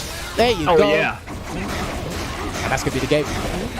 Sometimes it really does surprise how this character can dish out so much damage. He did the hard part there, Rush. He got the counter hit, crouch jab into the low forward. Maybe he tried to input Fireball and then did the super, or if he tried to do the super, I've had a little bit of a hiccup there in terms of maybe because you know sometimes people get the hit and then they don't register until. Yeah. I think it was like he was already dialing in the hit to cancel from the super. That's how I interpreted it anyway. Alright, so it's 3-2. Damn it. You know, Rush could have taken the lead there. How is he? He got 3 games on the bounce from a 2-0 deficit. Now, this was top 8 CPT tournament play. What a comeback this would have been. Love to see it, though. Anything can happen at this point. Right, now they're playing in that mid-range. They're trying to get their crouching medium punches and crouching medium kicks to connect. And Rush is getting a bit impatient. I just want to give a shout out to Ed's standing medium kick. One of the best anti-airs in the game, also works in the neutral fantastically. It was an overlooked anti-air. I'll say that much. Yeah, that's true. For a long time. Well, it's here to stay now. No backsies. It's very cursed sometimes. All right, nice buffer. All right, he's just going to let him escape from the corner. No V-shift there from Zion. He wants his Ultra Snatcher activation. Here it comes. And he tried to interrupt. He might have tried to do a Shoryuken there because there's a gap. There it is. He's going to do the side switch here. Smart play from Rush. He's got to wait. Corner. Take the guard break. He's got to wait. He has to wait. Yeah. Take another guard break. Now he... Oi! Yes! So good! Not just enforcing the mix-ups when you're up close, but also as an engager there. The EX fireball into the run. That's a big risk though, because if you fully charge that, because you're reacting to it, you could get hit, counter hit, unscaled damage straight to the corner. So I like the answers there, but that's a huge risk from Rush G then. High octane gameplay. What? My man just slumped him in his face. I mean, everyone has a plan until they get punched in the face. You're damn right. Psycho swing straight to the corner. Shoryuken. These guys are slugging it out and they're not blocking. Throw. What's it gonna be? What's it gonna be? He's dead? That's gonna be dead. Wow, at the last hit there. Wow. Nice. Optimized, would you say? Yeah, well, I can't agree more with that, but it's like, I think I do misjudge Ken's heavy Shoryuken when he's in V-Trigger 1 a lot of the time. I think it's not going to KO and it does. EX Shoryuken as well, I misjudged that. I think I see, at least when watching, I misjudged the spacing on Fireball into the run because sometimes I don't think the Dragon Punch is going to connect from the run, but listen, this is why he's a Ken specialist and I'm not. I mean, this is why I'm watching. And he catches him again. Crush counter with the hard kick. That might be his first crush counter from the hard kick, to be honest. I think so. Just flickers here and there. Trying to get in that range. Oh, I like it how he didn't go for it instantly. This time he was a bit more cautious about using the flicker. Crush counter. He done that dangerously close there, but he got the crush counter. Going to build a bit of scaling here, and he's too far to get that combo. So he's going to have to make a big decision here. Is he going to do? Ooh, nice pickup. Yo, that was sick. That was Used the trap. standing jab, yeah. Was that like a frame kill or something? I don't know. So into the EX Tatsu, that was definitely a frame kill. I think the situation after where he got the fireball and then he ran after it, that might have been like a somewhat true block string. Yeah. Or something close to that. You definitely don't see a lot of Ken players do like that. Pressure being applied here, and he has to wait because, again, he has to make an executive decision very soon. Yeah, he needs to be his own CEO at this point. Blocks it out here. No V-reversal from Rush just yet. He might need a V-reversal soon. He's still being stubborn. Oh, nice answer there. Gets out of the corner. Oh, but gets pushed in back. That's such a tough spot to be in. He's not. So the thing is, Rushji's respecting Psycho Upper more than Zion's respecting it Shoryuken. And I can bet you any money if we ask him that, he's going to say, I wasn't expecting to do it this much. Nice. All right, they go to the final round. Dead even right now. Game 7 here. Yeah. Backdashes. Gonna challenge. Ooh. Flicker tried to answer with the standing medium punch. There's a punish there. He didn't confirm that low forward before there, Zion, so he had to eat that punish from the Shoryuken on the roundhouse for his troubles. Nice. Watch out for the target Psycho combo. Yeah. Into the corner we go. Once again. Yeah, he's doing the charge knuckles to get out of the corner. Yeah, that's smart. That's smart. Does that didn't work? I don't know if that actually works. I'm not really sure if that's... We can ask him, but... Yeah, we should. Give him the benefit of the doubt, say it's an execution error, but... Yeah. He's waiting for the guard break situation. He might have to do a real guard break at this point, but he might get jumped in on. It doesn't have meter, but I mean the life difference. Nice work. I was gonna say the life difference is kind of nice for Rush G, so he has some options even if he ran out of the meter. But that was a really, really clean DP, obviously. Well, he's had consistently clean DPs thus far in this set. I think Zion's biggest problem is... It's somewhere between miscalculation of spacing, or you're not respecting Shoryuken that much against your tools. Because you're throwing them out liberally, and he probably does mentally understand the consequences, but I think he's not registering in the set. So he's limited to using Flicker, but he can't get in that range. He's using the buttons, but it feels Rushji's beating him at times. Yeah, he just needs to go back to the basic, un deux trois. I mean, this has been all Flicker thus far. That's it. Look. Two medium kicks and only Flickers. And 60% has been lost. Yeah. Just goes to show how powerful of a tool that. That's what we call risk-averse gameplay. So again. Oh, okay. Oh my God. Is somebody gonna stop this man? No, don't need to. No Shoryuken. Yeah, here comes the stun. Oh, he tried to go for a throw there. Back throw. Walk up in his face, and he keeps trying to interrupt that. Now, there is a gap for invincible moves, but I think he's getting the timing wrong, and it's cost him 2 rounds so far. Yeah. It's cost him 2 rounds. At this point, any round is going to give a big benefit to any of the players, so gotta be careful. Oh, he could have got a Shoryuken there, but he might not have been practicing that. He might have been practicing the Shoryuken punish against specific moves, and maybe Roundhouse was not in the cards. With punish there into EX Psycho Knuckles. Straight into the corner there. Okay, setting up the EX for the plus frame. He's not biting. Yeah, he's not biting just yet. He'll take the stun. That should be dead. 2 bars and a dream. That should be dead. I think he did the wrong combo, but I could be wrong. Or maybe he was... Oh, hold that thought. We're going to the other corner. Coast to coast, baby. You can't lose this. Not from here. Coast to coast, baby. Fireball run. Yeah, and he's out of there. Oh, that's nice. Use that meter. He can Use do it that again as defensive well. meter. Yeah. He's gonna do another EX fireball. No, okay. I think Rush needs a jump. I think he legit needs a jump. Yeah, he needs a jump to kill. I don't think he's gonna win this on the ground, but I could be wrong. Oh, hold on. Just no, do a DP. That's not over. Oh, he did the 5-head defensive option, and he did jump light kick because he thought you're gonna throw me for safety reasons. We'll take it there, but damn, he did that when basically his opponent had no life. He said this is almost guaranteed. Gotta use that dome. No, that was sick. That was clean. I gotta give him that. Honestly. That was cool. Yeah. He's had a couple of hiccups, but in those do or die situations, he made the decision. That was clutch. Yes. Could be really demoralizing to lose that round there. Pressure being applied here, and he gets the throw again. Again, it's been like 50-50 for me. Like, he's used the Psycho Knuckle to get out of the corner, but other times it's been punished in the mid-range. And yeah, I don't think it's worked as well outside of the corner situation. I agree. Oh, that's the low forward into EX. Tatsumaki straight to the corner. Is he going to try and charge the Knuckle to get out of the corner, but is Rush not going to give him any breathing room? He is suffocating him in the corner right now. There's a forward for him. Okay, once again, we're back into the throw. Got him. He did say I like my characters with fireballs and DPs. I got 1-button DP. And I'm going to tell you, he's had like a 20% success rate thus far. You know what, Jammers?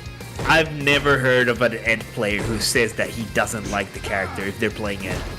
I mean, I still like the fact that he said he likes guessing, but he doesn't like guessing against all these characters. That's what he told me. That was so good. Pressure being applied, and he gets the knockdown. Nice. Lovely stuff. Back throw for the stun. Didn't get anything else out of that counter hit, so that was nice awareness from Zion. Let's go straight to the corner here as well. I like that combo as well. And a wake up Tatsu. He's really bringing out the Ken options on defense. That's textbook.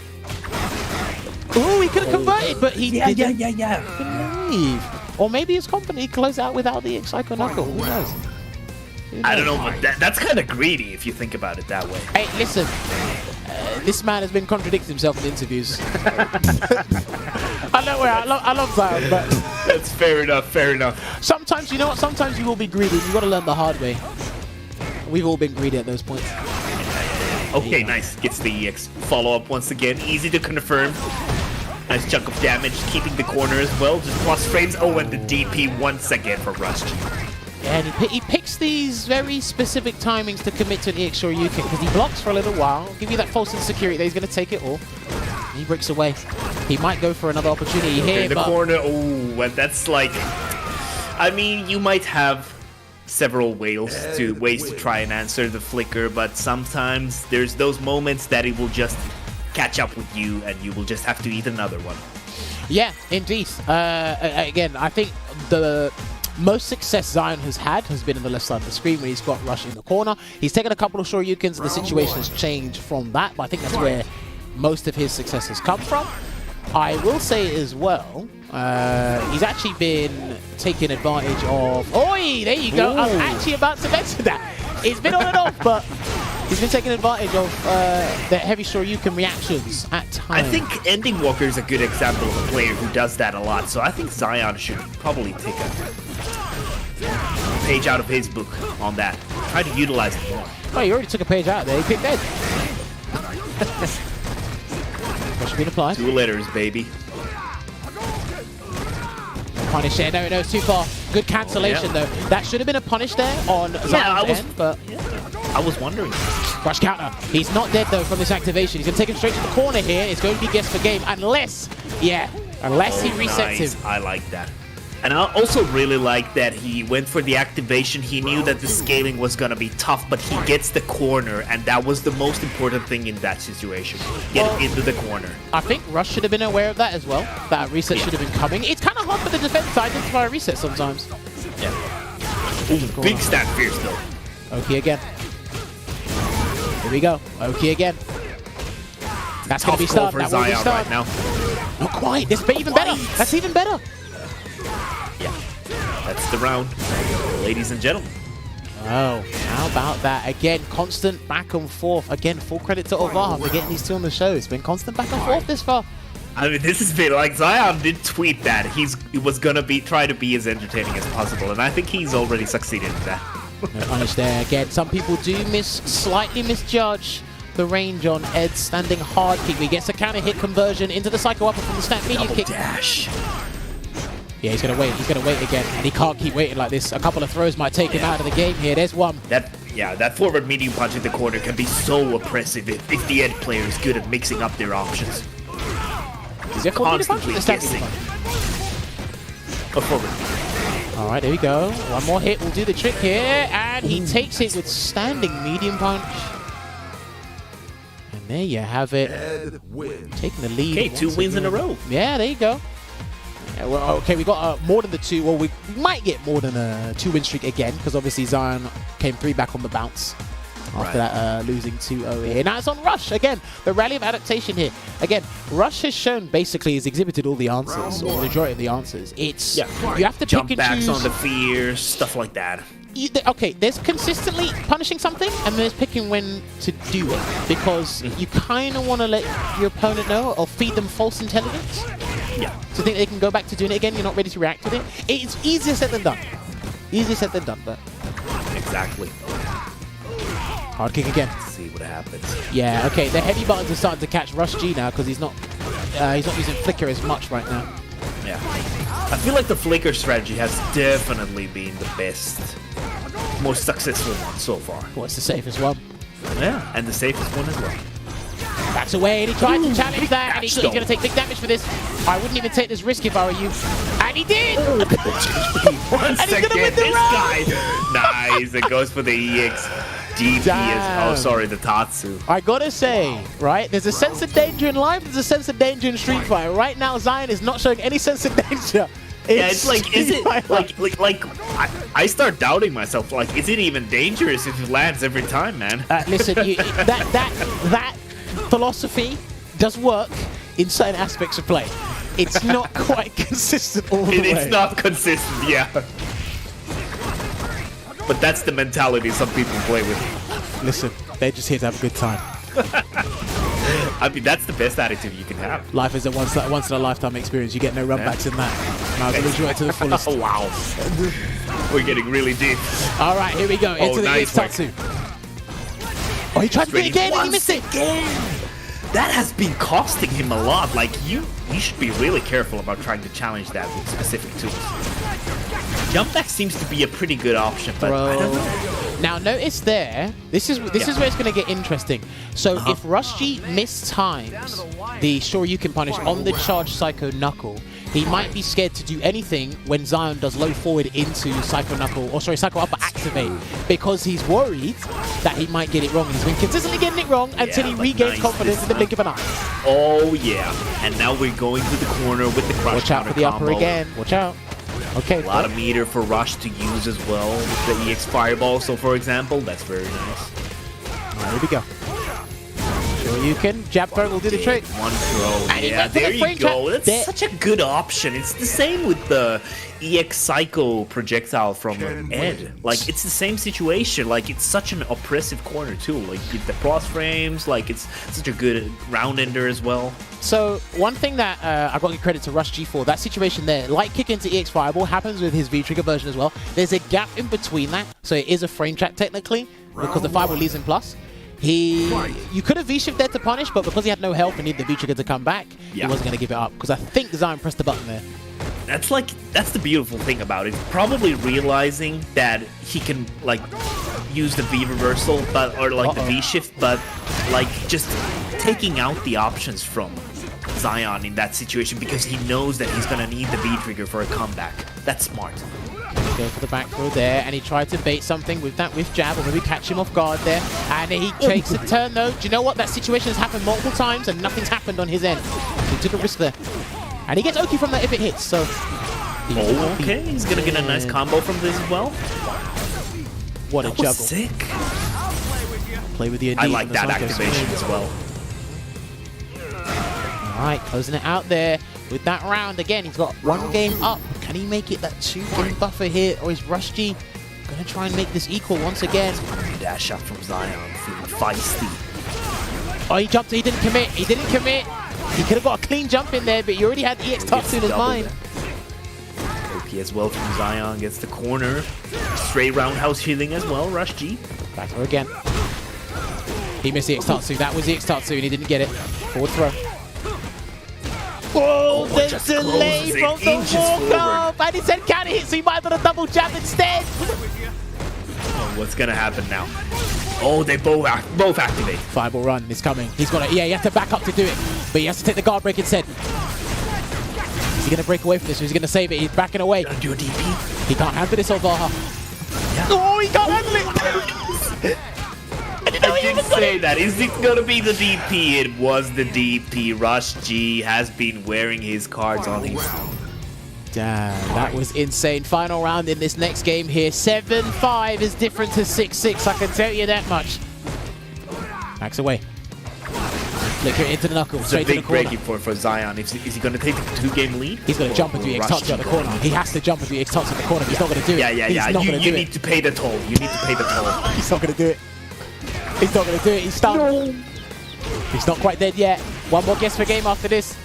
Oh, that's so impressive! And that was the same stuff that Rush was doing to him back a few games ago. And Zion giving it back, he was like, okay, payback can be a mother. Well, it can be a McFlurry indeed. But you know what? He's been caught out by that reset situation a few times. I think, is that the first time we've seen RushG flinch? Is that the first time we've seen him flinch with a throw tech? Not a button, a throw tech. Can't quite remember. Oh boy. I can't say for certain, but it definitely looked like that. Let's see what happens. Was this the turning point, or will Rush be able to keep the package tight? We'll see. He's had good moments. I think it's just when he tries to build on his momentum and how he's executed his punishes. He kind of trips over his shoelaces at times. Does that make sense? Yeah, it definitely does. Stumbles on the finish line. Someone said he just pressed 2 buttons and he uppercuts. It's not fair. My friend, life's not fair, but here we are. Oh, nice cross cut. That's probably the best way to sum it up, man. Life's not fair, but here we are. Oh, nice delay from the crouch medium kick. One of the best cancelable normals in the game. It like the cancellation window is so good on that crouch medium kick. Guard break. Good V reversal. He hasn't been doing that enough. He's done it, but I think he's not confident when he can just let it out. And wow, okay. Honestly, I'm like, that's impressive that he decided to go for that in that moment, because he had a huge life lead, no resources on Zion. He went for the DP anyway. Ooh, cross counter again, and he's going to be straight to the corner. Remember, these guys, you're looking at the characters with some of the best corner carry. All right, sand medium punch. No buffer though. Fireball. Nice. Swing again. Can't do that. Yeah. It's 2 buttons, man. The plus frames. Nice answer with the target combo. Take throw as a counter hit, so he got it delayed there. And that could have been the game, but he's not going to mess it up. Oh, guard break might come. What's going to happen? Ultra Snatcher might come. Oh, he tried to do a light kick. Why? The answer, no.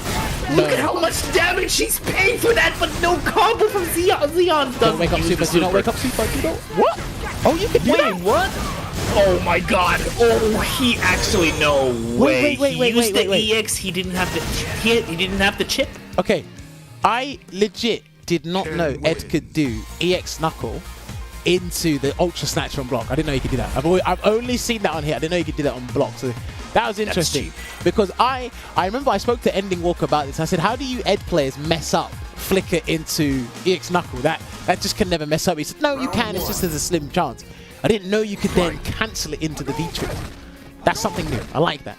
Yeah. But RushG, my man, he's living up to his name indeed. RushG with all the options. That was crazy. Punish. He could have punished that one. But again, it can be hard to see that in the game. He's really using those fireballs, even with the fear of the V skill too. Back throw. Alright, I like that. I like when he uses stand jab just to check the range there. Try and beat Zion Woods to the punch and flicker, because that's a 4-frame jab. Using it kind of as a ruler. Yeah. to the corner here. Forward throw. It's the throw. I think he can V-reversal a little bit more, but... There you go. Oh, nice. That was a perfect time to reversal as well. Used up the V-trigger from Xeon. Remember, every opponent's in a guess when you V-reversal because Ken's basically right up close. You got to do a micro walk It's throw such anyway. like, I think honestly, man. Oh, he's it's dead. Probably. Oh, boy. Oh, boy. I think it's one of the best, if not the best people. Oh, hang on. That's I might my be wrong. humble opinion. No, I don't think he's dead. Hey, whoa, He's not dead.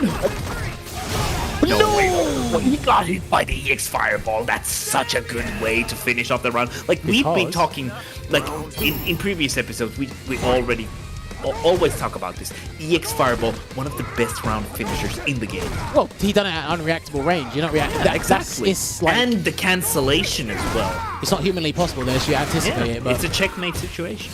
Honest, yeah, he's doing similar to what Sucker and Poison players will do against that hard kick. They just press the light kick, but they don't commit, especially when it's like very far max distance. That's gonna be stunned. Yeah. It's not gonna be dead though. Is he gonna reset him again? He's gonna, yeah. Back throw will do it. There you go. He's mixing it up. So sometimes he'll end the combo, get the damage, and go for the knockdown, the guess from there, and other times he'll reset him. So he's keeping Rush G on his toes. He died with full resource in that round. If he wants to spend super early, I think that'll be a good call. I think that would be a very good call if he spends super early. Yeah. He might not get the chance. What happens by he's in the corner, he might be using an EX reversal very soon. I think super's better because he'll put him in the other corner. Yeah, that's true. He's not going to do it. Yeah, he's not going to do it. Tried to get out of the corner with the EX. Oh. Has Zion blocked any of those Shoryukens? I'm pretty sure he has. I don't think he has. No, he actually probably hasn't. Wow. The DP to answer the stand fierce is back, baby. Guess the game's coming. Make your choice. What are you going to do? You like guessing, and he gets wrong. And he gets wrong. That's going to be 7 apiece. I wonder if he likes guessing right now. At this specific moment, in this time frame, at this current date and time. Does he like guessing? Listen, that's what he told me. What I like to do with our guests, when you make a point, I will give you a chance to defend yourself. If you can't defend yourself, I can't help you. You told me you like guessing. There's been a lot of guesses in this set thus far, but it's been entertaining. I hope you guys enjoying the action just as much as me and Olvahara. Beggy, where are you? You're missing this. He's on a vacation, bro. His nerves couldn't handle this. All right, there we go. Pressure being applied. Right back in the game. Carrying some momentum from that. Nice. Oh, nice TP. Big risk, but he just managed to get it because the hurt box on that during the recovery is a bit... It's a bit sus. When he gets that, it's so good. But obviously a DP as an answer to those moments, even if it's buffed as the way it is right now, it does carry an inherent risk. Throw in, he missed it, he was too far. And he's just keeping the stun high. That's all he's doing. He's keeping the stun high so that Rush G stays on his toes. Activates the Ultra Snatcher. That's dead. That has been a really good way for well, to Becky R, bro. He's on holiday, but he's with us in spirit. Thank you. Love that. And he'd probably do that. He would have reacted with anyway. that face. Yeah, he would have reacted with that face. Oh man. All right. Anyway, EX Psycho Knuckles straight to the corner. Crush counter with the stab fierce. Should be applied again. Right now from Leon. Oh, nice. A little bit of that extra damage. Stun is building up as well. The target combo. Do you know what? That was a very big risk there to avoid stun, but he takes it. He gets the benefits. He's got to watch out for a V-reversal from Ed in a minute. I like how Rush was staggering the back medium punch there. Uh-oh. Back throw. Oh, the back throw. He combos it. It's staggering. Oh, but stand fierce. No cancel of the run, though. Damn, these guys. Or V-trigger for that matter. Oh, my God. No! Oh, he thought it was crush counter. Excellent. Yeah, no, fantastic. That's good. That's good. Actually, tell a lie. Let's wait for this game to finish. Just do super. Do super. I would have done super. Probably work. Anyway, no. In that situation there, so well played to Zion for doing the upper snatcher cancel from the EX Cycle upper. It removes your counter avoid hit. the crush counter. Yeah, avoid your counter hit properties. But Rush done the right combo though, because from the stand fierce run, all that happens is your follow-up changes. I think when he runs, he can do the target combo, but on a regular hit, he can do 3-frame Tatsu. Yeah, and then convert from there. I guess he just wasn't ready for that in general. Yeah. So. Right, fresh game. Well, I mean, he's still getting punched in the mouth, unfortunately. Yeah. I wonder if he has a plan anymore. You can always remember it after a couple of rounds. A lot of scrambling. Again, he's not going to look to jump out of the corner. He's looking to get a clean hit on the ground out of the corner. There's a jump. Double flicker. Oh, but Rush has the corner right now. Ooh, nice. Standing medium He rush. wasn't close enough to get a 5-wall extension. I think he can get an extension from that. Straight to the corner here, and again, reset, stayed in front. He just mistimed that stand medium punch meaty, because you can do that. That's tricky. That's like Dan has something similar as well. Good lord, mate. What was that? That is such a good one. What are these activation conversions I ain't seen before? What is this? Yeah. You been hiding this from me? I mean, it's all on YouTube, I assume. Do you know what? For That's Rush. true. Make sure you sub to Rush's channel. Yeah. If I don't see it, nice, if I don't see it on his DP. Twitch channel, I ain't seen it. My man is too clean right now with the DPs. Backs away. No V shift yet. Yeah, these guys haven't really V shifted. They've just kept it for V reversals and their trigger mainly. Yeah, that's true. I guess this goes with the 3-bar V trigger. Nice. This time the EX dot kick works. EX dots. Just waiting there. That could have been a whip punish on the stand medium kick, but didn't get it. Good backdash there. Nice and delayed. Backs away.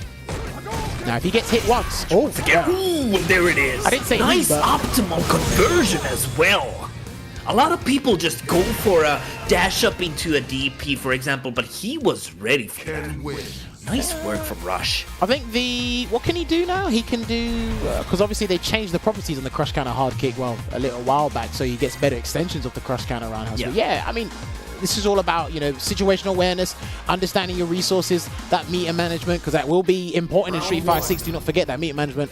I'm going to see who's good with their money in real life and who isn't in Street Fighter 6. Don't worry, the game's going to tell me a lot about you lot. But it's definitely important that he was able to identify that he could have killed with that 1-bar combo. Like you said, super nice from that range. Yeah, from that range, Rush was answering with the target combo there. Nice work. Here it comes. No. Back throw will do it. There it is. It's going to be the round. It should be the round. And there's a bit of scaling, but actually, he's still alive. Ed's got 1,000 vitality. Yeah, but he's in the corner, so the situation is really good for Rush G. Hold that thought. Oh, that fun. You can't say anything for certain with these characters. They're too explosive. That's why I'm a commentator. Yeah, me too. We don't like me and Olvar don't like fighting these characters. We don't like guessing. No. We don't like fighting in tournaments now. Just commentating. So I'm the guy with the popcorn in my hand. You know it. So again, no jump from Zion yet. He's been playing it. I like that these guys have been playing it pretty grounded for the most part. Not a lot of jumps outside of the EX Tatsu from Rush. Yeah, Rush has been jumping way more than Zion has. The conversion into the Psycho Splash, and then the jab messed up his timing, unfortunately, there. Yeah, the backdash reset it in the air, so Rush counter out on that opportunity. Here he comes. All right, he took a risk to Tatsu. He made a decision. He thought that he's going to respect the EX Shoryuken, but he didn't. He doesn't have to. It's 8 apiece. And one throw will do the trick. And he tried to shimmy him. He's waiting. Uh-oh. Huh? What? He could do that as well? That was nice. That looked awkward. Yeah, it looked because I think... Okay, I'm going to talk about it for a moment. No forward. See this round. Let's see this. Let's see how this pans out first. It. Let's see how this pans out first. He can do run 5 or run out of trigger. Guess the game. I said guess for the game. He did it. He did it. He actually did it. Whoa. My man did that slight walk like, hey. I'm in the... You know where there's, you know what they say? Where there's smoke, there's fire, and my nose picked up the smoke. I was like, yeah, that's an EXDP. Know it. But honestly, like talking about the awkward combo, I feel like Rush G as a player has like some fail-safe combos in that situation where like against some characters that could have been a side switch potentially. So I feel like he has kind of a fail-safe option in that sense. So if the range is not optimal for the side switch, that's how I thought about it. Well, all eyes are on Zion Woods right now. Can he take this to a final game here? Will Rush be able to close it out? He's been able to bamboozle him and show us some new conversions. Ones that I don't really see. Just in general. Anymore with Ken, but he's just harassing him with flickers. There we go, pressure being applied. Stuns racked up high. He needs that trigger. He's waiting for the opportune moment to activate it. Didn't quite get it.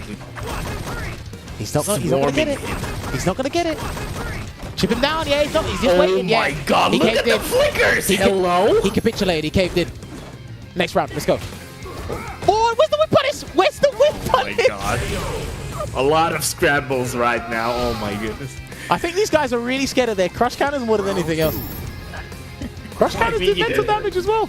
Yeah, they do. You kind of have that fear. Oh, don't worry. In your heart at all times, especially worry. against these characters who get a lot out of their crush counters. Punish counters are going to be even worse than 6, don't worry. Oh my goodness, can't wait for that. Get comfortable, they're going to be even more rewarding. There's a forward man, only 2 months, bro. Uh-oh. Meaty Psycho Swing. Plus frames, that's hella plus frames. Hold on a minute. The standing medium kick, not too much from Xeon. Could have gone for a crouching medium, possibly, but doesn't matter at this point. He's about to finish the round here. Let's see what Rush is. Watch out for the fireball activate, and he gets hit with the roundhouse. I think he got caught just slightly walking forward after trying to take his turn back there. Get a bit impatient. Can we just talk about the set 9-9? Since when was the last time? I'm just glad not that long ago, actually. Hold on. Oh yeah. Okay. Hold on. I could be wrong. My memory is kind of faulty at times. We had Marvin Giyu before the CPT final. That's true. That was in February. Okay, but it's a few months, you know. Yeah, okay. I'll give you that. All right. Anyway, first blood goes to Rusty in this last game here. I mean, with these explosive characters, first blood has to mean something. I mean, it does until you get hit by someone's EX reversal. It does until it doesn't. Staggered pressure being applied here. Spends the Barnet's fireball to push to the corner. No confirm on that low forward again. Swing. Ooh, nice whiff punish. No confirm again. Don't ever whiff that Wii skill off me, bro. Activation's coming. I coming. got the DPs. Here he comes. That activation never looks plus to me, but it is plus. No, and it's that like really plus annoys 20. me. Yeah, but it really annoys me because the V-Trigger 2 animation, like, definitely doesn't look like it's plus, but yeah. He saw the Psycho Spark and he done Shoryuken again and he puts himself at match point through the fire and flames indeed. That's the set. Through fire and flames. I like that. Oh, he jumped in. That was a clean jump in. Big jump in. Please don't Psycho up, but just wait, please. He's going to keep the momentum here. Nice tech from Xeon. He might have to Psycho Swing again in a minute. Ooh, the roundhouse. Once again, another one. Make that 3. That man's giving you his bare foot. That's not good. Hold on a minute. Ken is all about kicking it. He's got the super. He might try and look for a confirm with the super. I don't care how he does it, but the hook by crook, that super might come out. Oh, and the fireball at this time. Crouch medium punch super. Look forward. No, he's going to take a couple of hits here first. Throw tech. Here comes the confirm. Another catch. Throw. Is it coming? He's trying to bait. Still has one more left in the tank. He's going to wait out of the way. That's a stun. We're going to a final round. We're going to a final round. No way. No freaking way. Xeon manages to squeeze that one in. Even with Rush with full resources there. Now, I wonder the final game, final round. Let's go, baby. I love this. Fireball. I think whoever gets sent to the corner first might have lost the game. Let's find out. Jumped in. Definitely. For someone, it's time to fly soon. All right, here we go. Right, you got his exit decisions to make, and he does a raw jump out. That's fine. That's the way. Backdash from the stand first. I think this is the most tense and tentative they've played this entire set. Oh my goodness! Until that point. The EX follow-up. It's always something you can bank on. Watch out for the round. No, that's big. That's huge. Oh, this combo is huge. He might have to take a grab here and guess from that. Yeah, this is it. This is it. He can't be reversal. He needs that trigger. He needs that trigger. He needs that DP. The DP he has counted on all this moment, all this time. He's not going to do it now. Oh, this is so oppressive at this point. The life lead is just... Nah, it's too much. The disparity is too much. It's too much. Nah, it's too much. But there it is. There it is. Damn, that was definitely too much, like you said, Jammers. But yes, ladies and gentlemen, the notorious move, one of the most annoying moves in the game, it prevails, and it done it in a clean fashion. 1, 2, 3. Let me see those 1, 2, 3 GGs in the chat, because Zion Woods, he was 2 down at the start. He made 3 on the bounce, and then it was just a back and forth from there, and he was able to take it to the final game, final round in this 10-9 set. Nail-biting, riveting. I hope you guys enjoyed it just as much as we did. And I mean, do you know what? That was good old slugging it out in a fighting game. We like that every now and then. But you know what? Yeah. We need to cool down. I can't Can I do the countdown? You want to do the countdown? Yeah. You can do it Okay. if you want. I need to find my water, so do you want to do it? Yeah. We're gonna do the countdown, and we will be right back shortly in 1, 2, 3.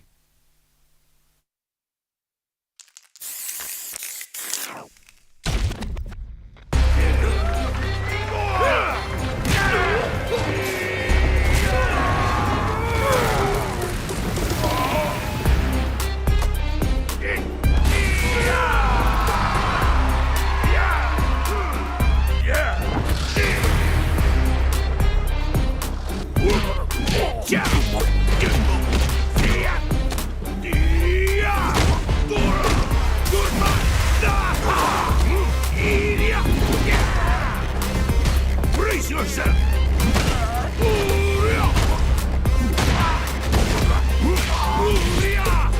Useless hero! Take horse! Dynamite! Get ready! Jackhammer! It's time to get serious! This is your last ride! Let's go! My beautiful body is built better!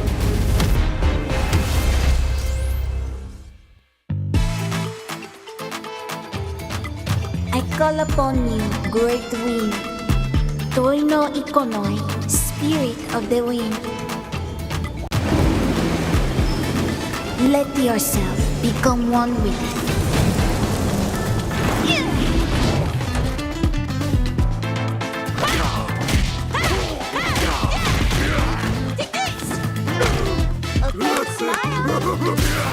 Good stuff. Wings together. Go forward. Here we go. Just for you. Go. Wings. Here I go.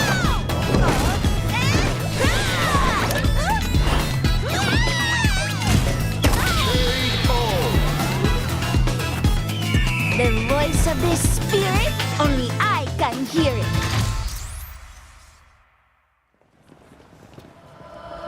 But not the one we're looking for.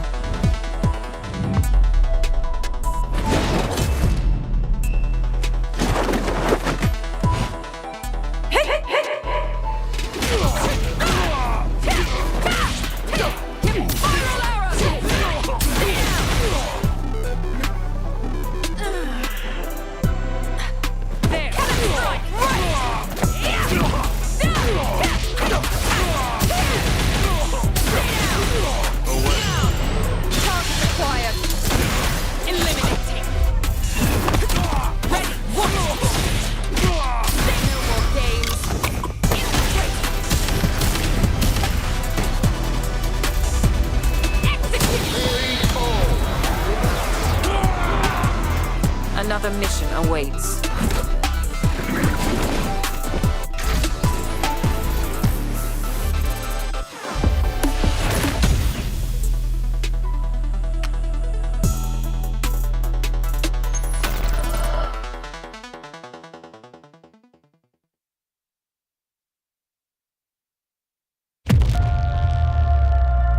Space-time distortions. There's still puking out dinosaurs all over the planet.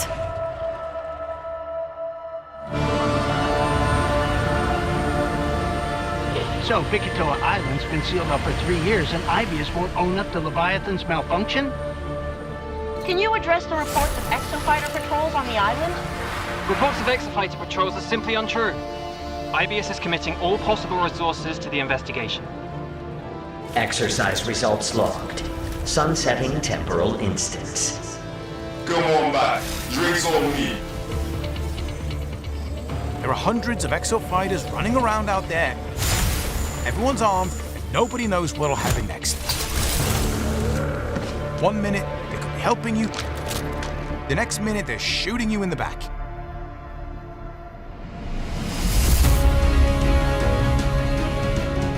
You need to keep fighting until we can figure out how to destroy the Leviathan. It's trying to build stronger exosuits, so it's pulling any exofighter it can get hold of back in time for these bloody war games. Like it or not, exosuits keeping us alive out there. But the more we use it, the more it helps Leviathan. Well, that's not an option. One way or another.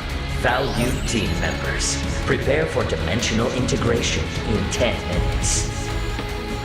You stay alive, man. Only you.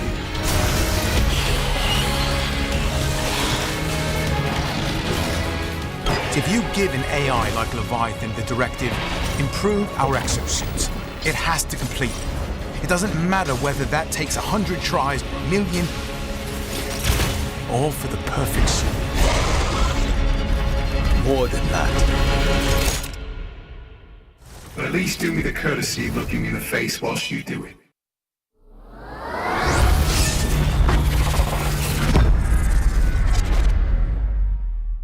Okay, pinky, forefinger, back to middle, full wrist articulation. Then we do it in reverse. Begin. What the hell are you guys doing? It's a secret robot handshake. Good morning, Victoria. All right, ladies and gentlemen, welcome back to tonight's episode of Sets featuring Zion Woods and Rush G. If you are just joining us, then unfortunately, you've actually missed some amazing action. You could see the scoreline next to me there. It was an electrifying set from start to finish. These guys were slugging it out. I'm glad myself and Alvar were there to call the action. But now, I've got to make sure these guys are back because we've got to talk about this matchup and other things in this post-match interview. So let me find out. Zion, Rush G, can you guys hear me loud and clear once again? Yep. Yeah, I can hear. Perfect. All right, so Zion, first of all, congratulations on winning that set there. Pretty close. Thank Made you. it as entertaining as can be.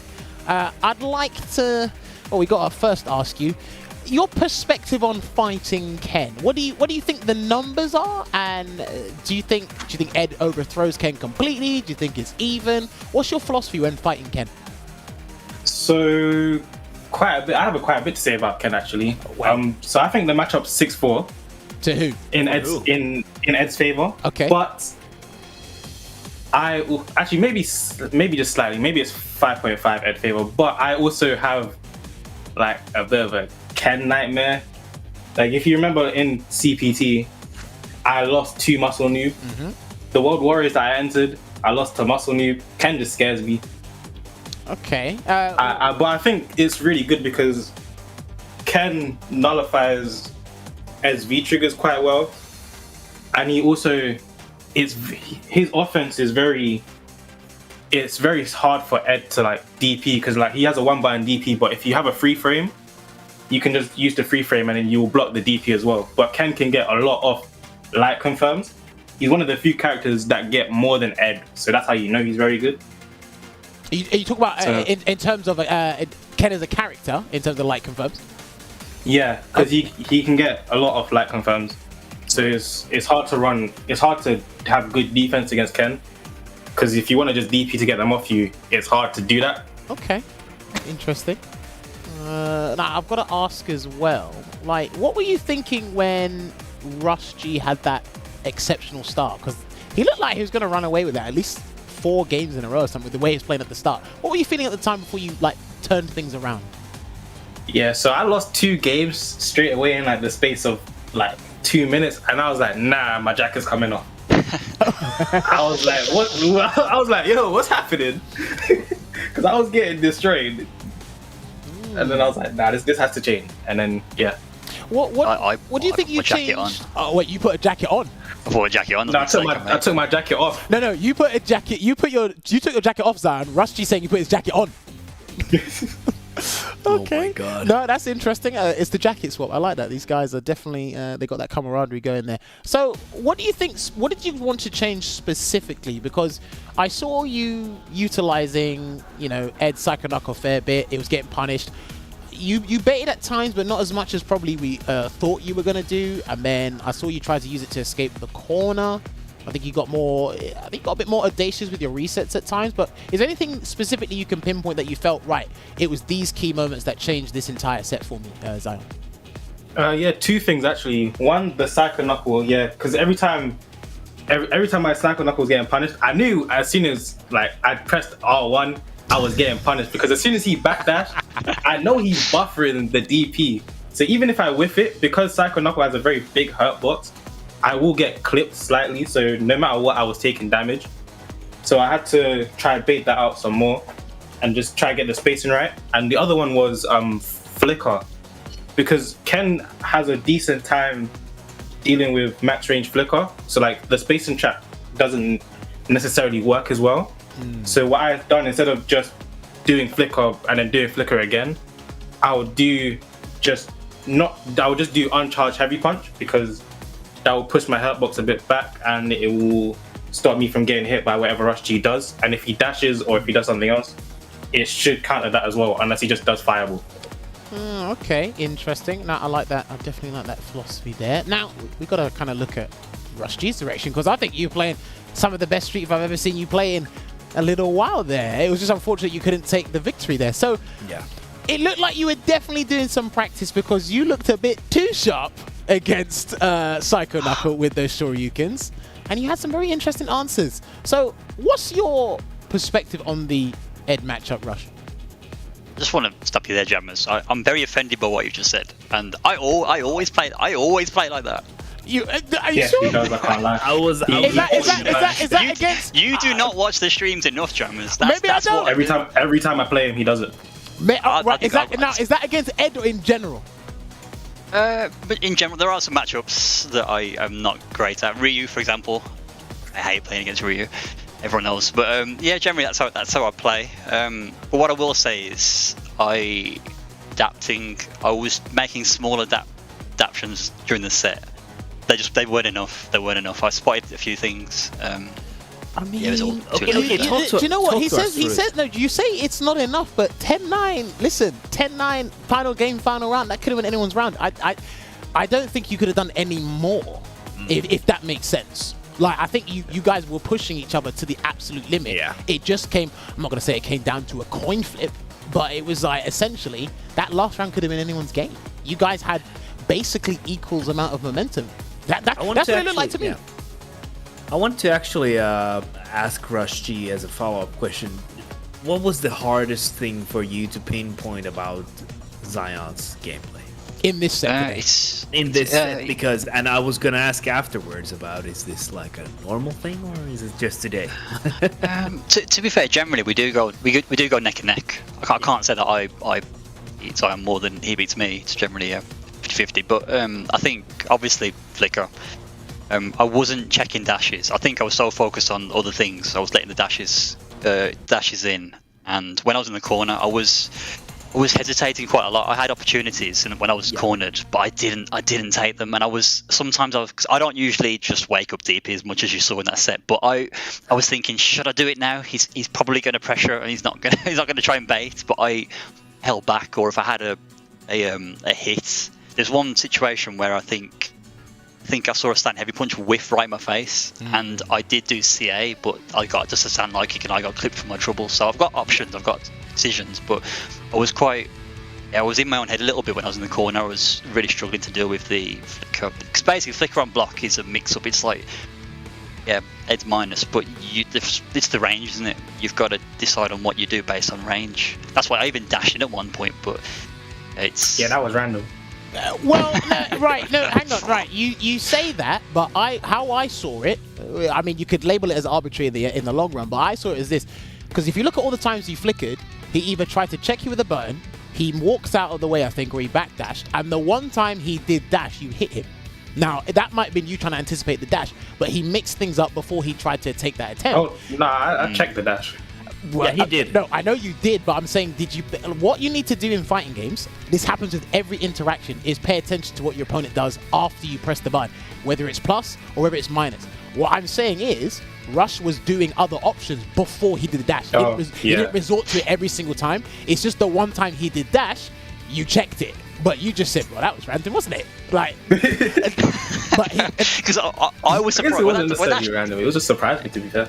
I had the live feed when I did that dash, and I was so surprised. You got checked by a medium as well. I was like, wow, that's something that I would do, because I preemptively check. But yeah, go on. Sorry. No. That's very interesting how you guys look at that situation, look at those situations in general. Now, again, your reactions were super sharp, and correct me if I'm wrong, Zion, I don't think you blocked one extra Ryuken. I don't think you did. No, I did not.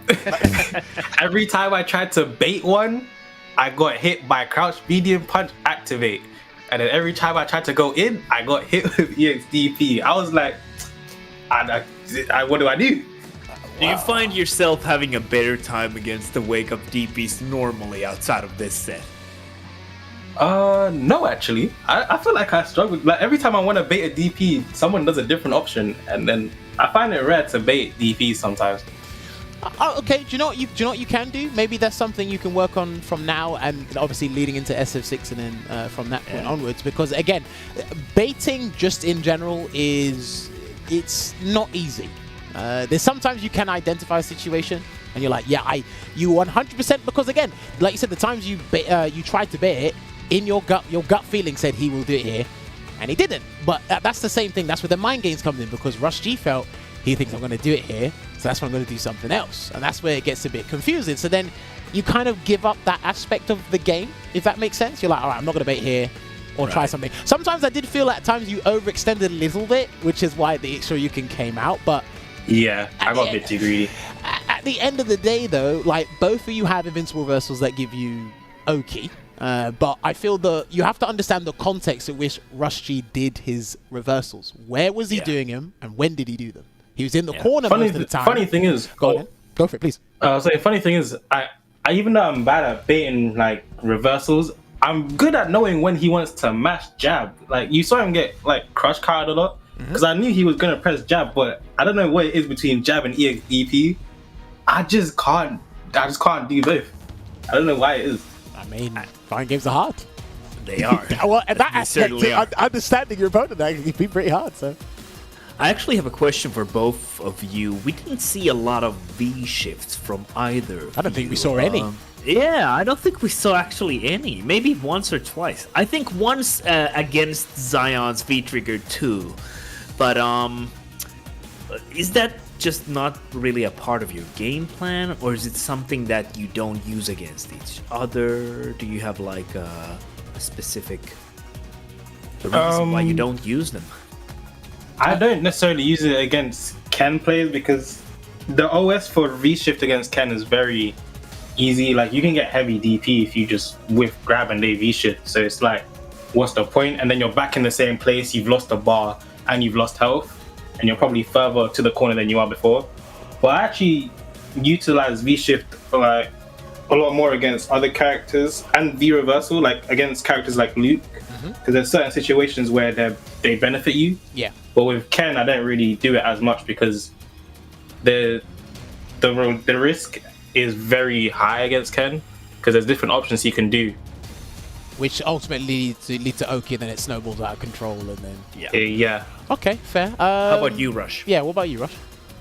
Yeah, I mean, I messed it up quite a few times later in the set, but where the charged heavy punch, where it was closer range, there's basically two options. You can react to the fully charged heavy punch DP, CA, or you V-shift, but I think what I did was I was holding crouch when I did V-shift, so I got hit by the stand net. Oh yeah, true. You charge did heavy get punch. hit a few times with the crumple. Yeah, so I was going for V-shift and those options sometimes from Emery, but I also, against Ed specifically, you know where he does, it was in Trigger 2, and he does like crouch and medium kick into the spark, into the fireball. You guys probably know this, but you can V-shift the cancel into fireball, and you get like a dash up punish, but Zion doesn't do that. You can backdash as well. Yeah, I think that's where the snatcher comes out, right? I think you can backdash. Yeah, there's one specific scenario where the fireball cancel comes out of the spark. Yes. And you V-shift it and you get a forward dash into a massive punish. But I already know that Zion doesn't really do that. I look for it when I'm in that V-trigger 2 pressure string. Right. Funny enough, I used to spam it a lot, and then like I used to just do it because I'm like, no one knows how to punish this. And then lo and behold, Rush G just came in and smoked me. So I'm like, this has to stop. Well, no, do you know what? That is definitely a thing where I like that you're learning that through this game, because again, Street Fighter 5 is very unforgiving when it comes to making even the slightest mistake, or getting a bit too comfortable at times, because if you do a technique or something that works against 90% of the player base, what happens to the other 10% when they do punish it? Was it real in the first place? You kind of ask yourself that question and then work from there. So I like that you two are just bouncing off each other and constantly going, back and forth. We've seen that time and time again in that set. Rushdie, there was a couple of situations where you noticed the gap in Zion Wood's activation from low forward and cycle up into V-Trigger 2, but you're getting hit. What were you doing there? Was that V-Shift or Shoryuken? Were you trying to do something else? Yeah, it's EP. This is something that I've added more recently, but yeah, where see the cancel. I've already buffered the Shoryuken input, and where you see the cancel, you do the XTP. And I think crouch and medium kick into the regular upper, isn't it? The activation route. Yeah. So there's a gap there, but yeah, I got hit from memory, I think twice, because it wasn't. I don't know if I butchered the input or not sure what happened, but yeah, I did the XTP. He's right. That's actually not real. No, we know it's not real. I'm just asking, what did he do? Because we saw counter hit every time.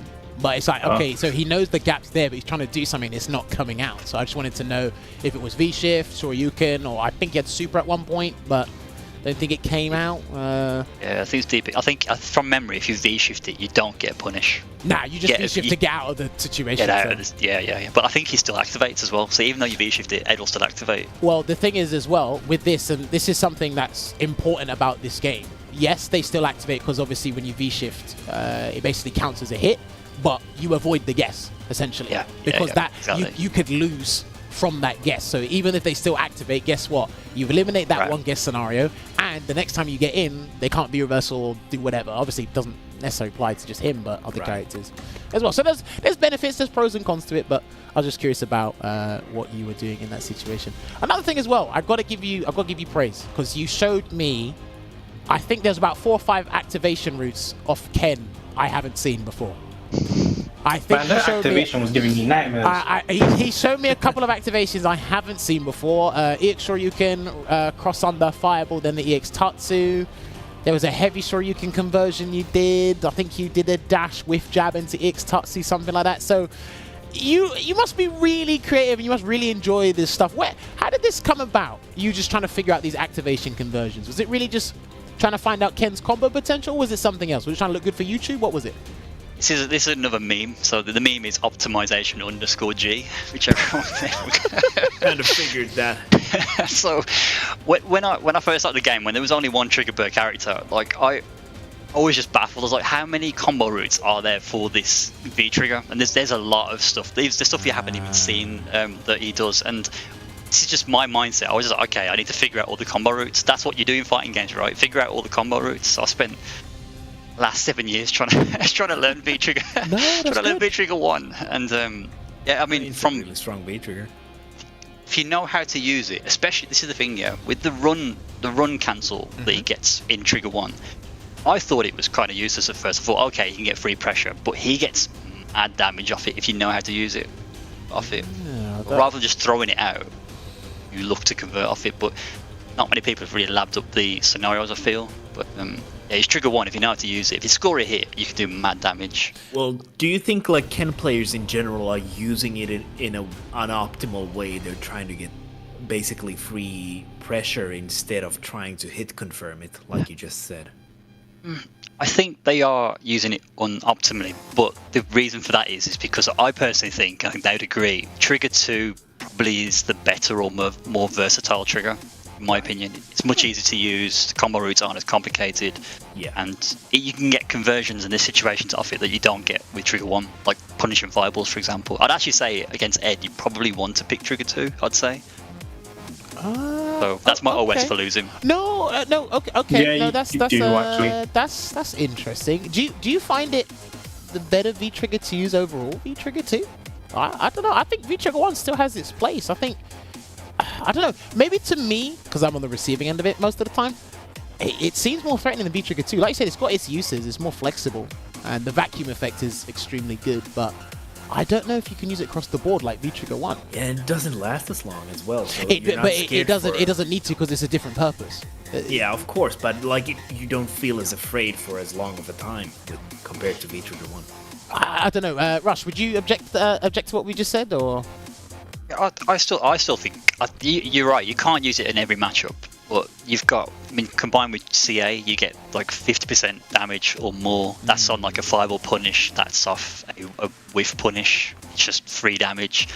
Yeah, projectile matchups. Yeah, you can punish fireballs, like I said. you get conversions off a lot of situations you don't with Trigger 1. Well, I just think it's so simple to use. You're probably going to get it twice per round as well.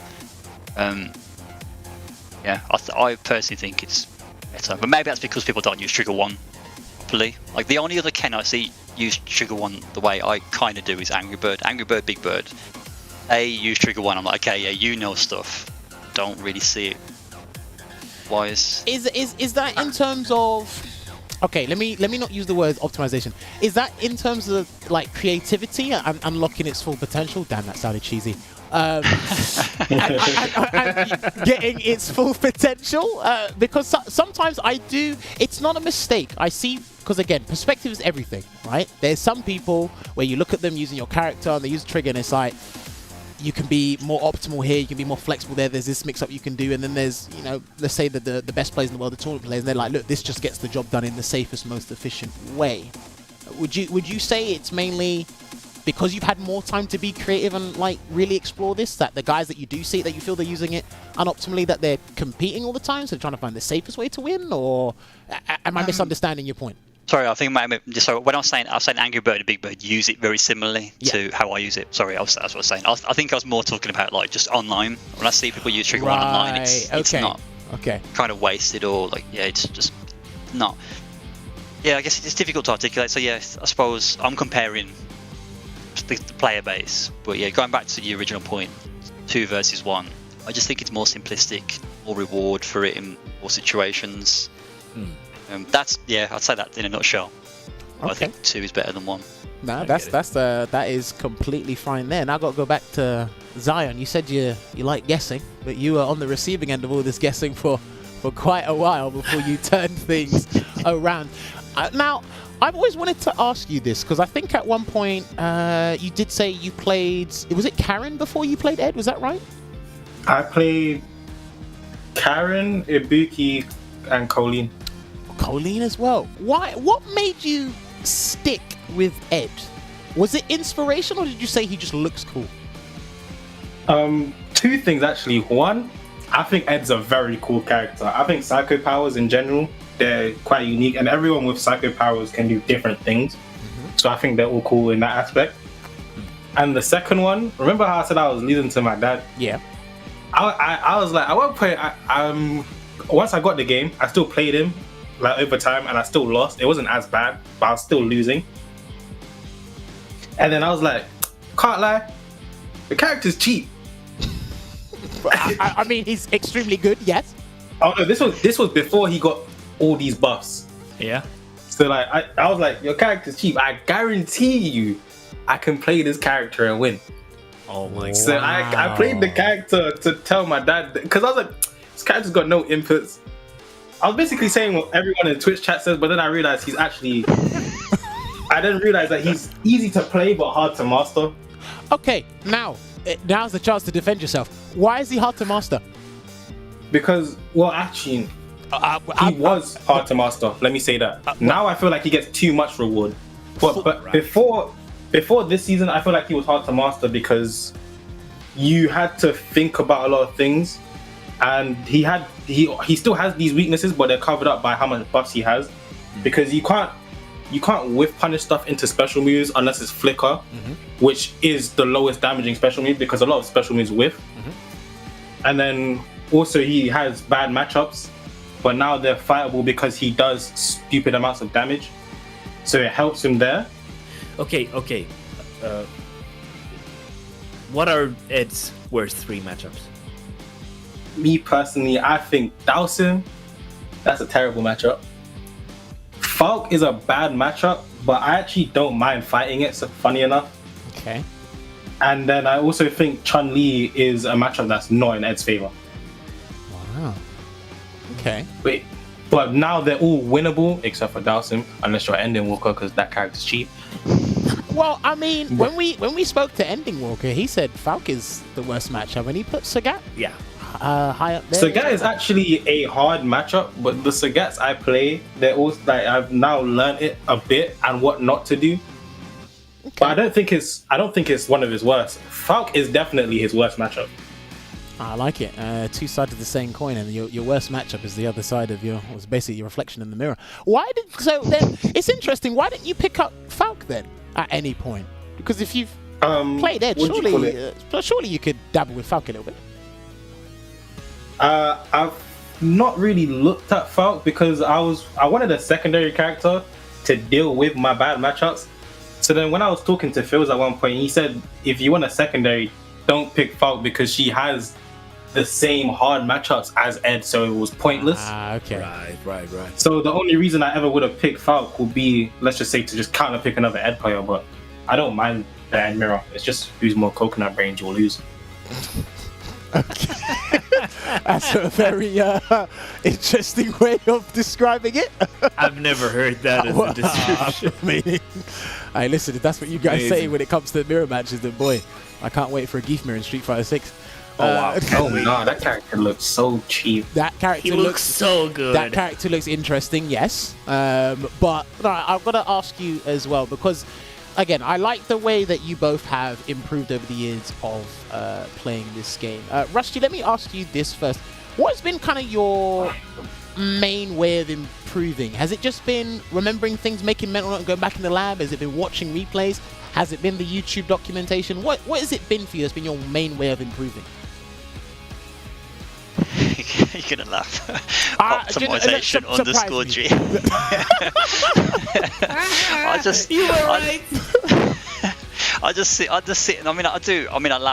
I lab situations. I do lab matchups, but I just sit in the lab and I just have fun with the character. I'm like, what is no one doing? All right, let's go and do that today. Let's see if it works. Okay. And I stumble upon things that I randomly found something the other day that I've not seen before, and I was like, okay, so I see a situation in a match. I'm like, okay, that just happened. Go in the lab, and I'll try and recreate it. Then I'll be like, okay, what can I do in this situation? And okay, a follow-up question for that. Is it something that you only do with your character, or is it something that you also do with other characters? So when you say that, do you mean do you only do it with Ken, or do you watch like a random replay and see a weird situation and try to replicate that in training mode? Yeah.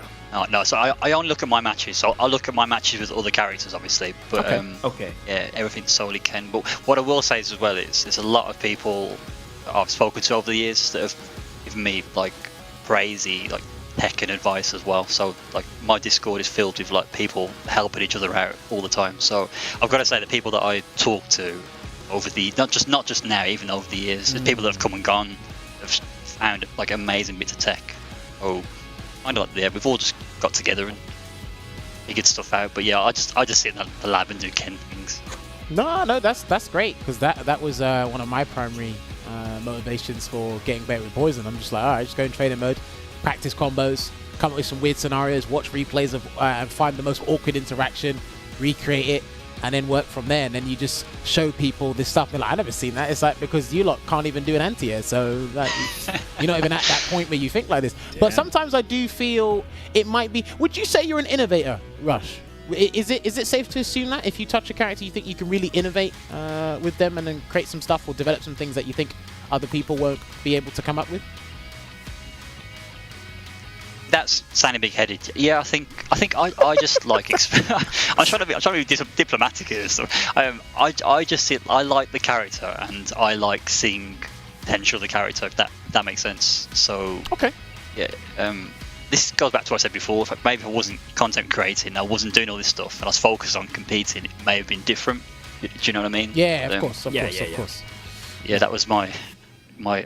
No, that's what's kept me playing the game for 7 years. The character and just discovery. Nah, I like that aspect. Zion, what about you? What's been your main motivation to improve? Is it to be in the big headlights of CPT? Is it to get back at your dad? What has it been? Well, it started off with getting back at my dad, and then eventually I got better. Now I just like winning, but I feel like I could do a lot better because you're gonna like think I'm like weird for this, but I've only ever been in the lab once. Like it was after versus fighting. Okay. So I was like, I'm gonna just go in the lab because I wanted to play in World Warrior, and then funny enough, I only played in like 2 World Warriors because I got a girlfriend and I just didn't really play the game. Okay. But I don't. The way I've learned, I've watched. I just like what I love watching Street Fighter. Like I really enjoy watching it. So I wouldn't say I'm an innovator. I like seeing stuff and then I understand it.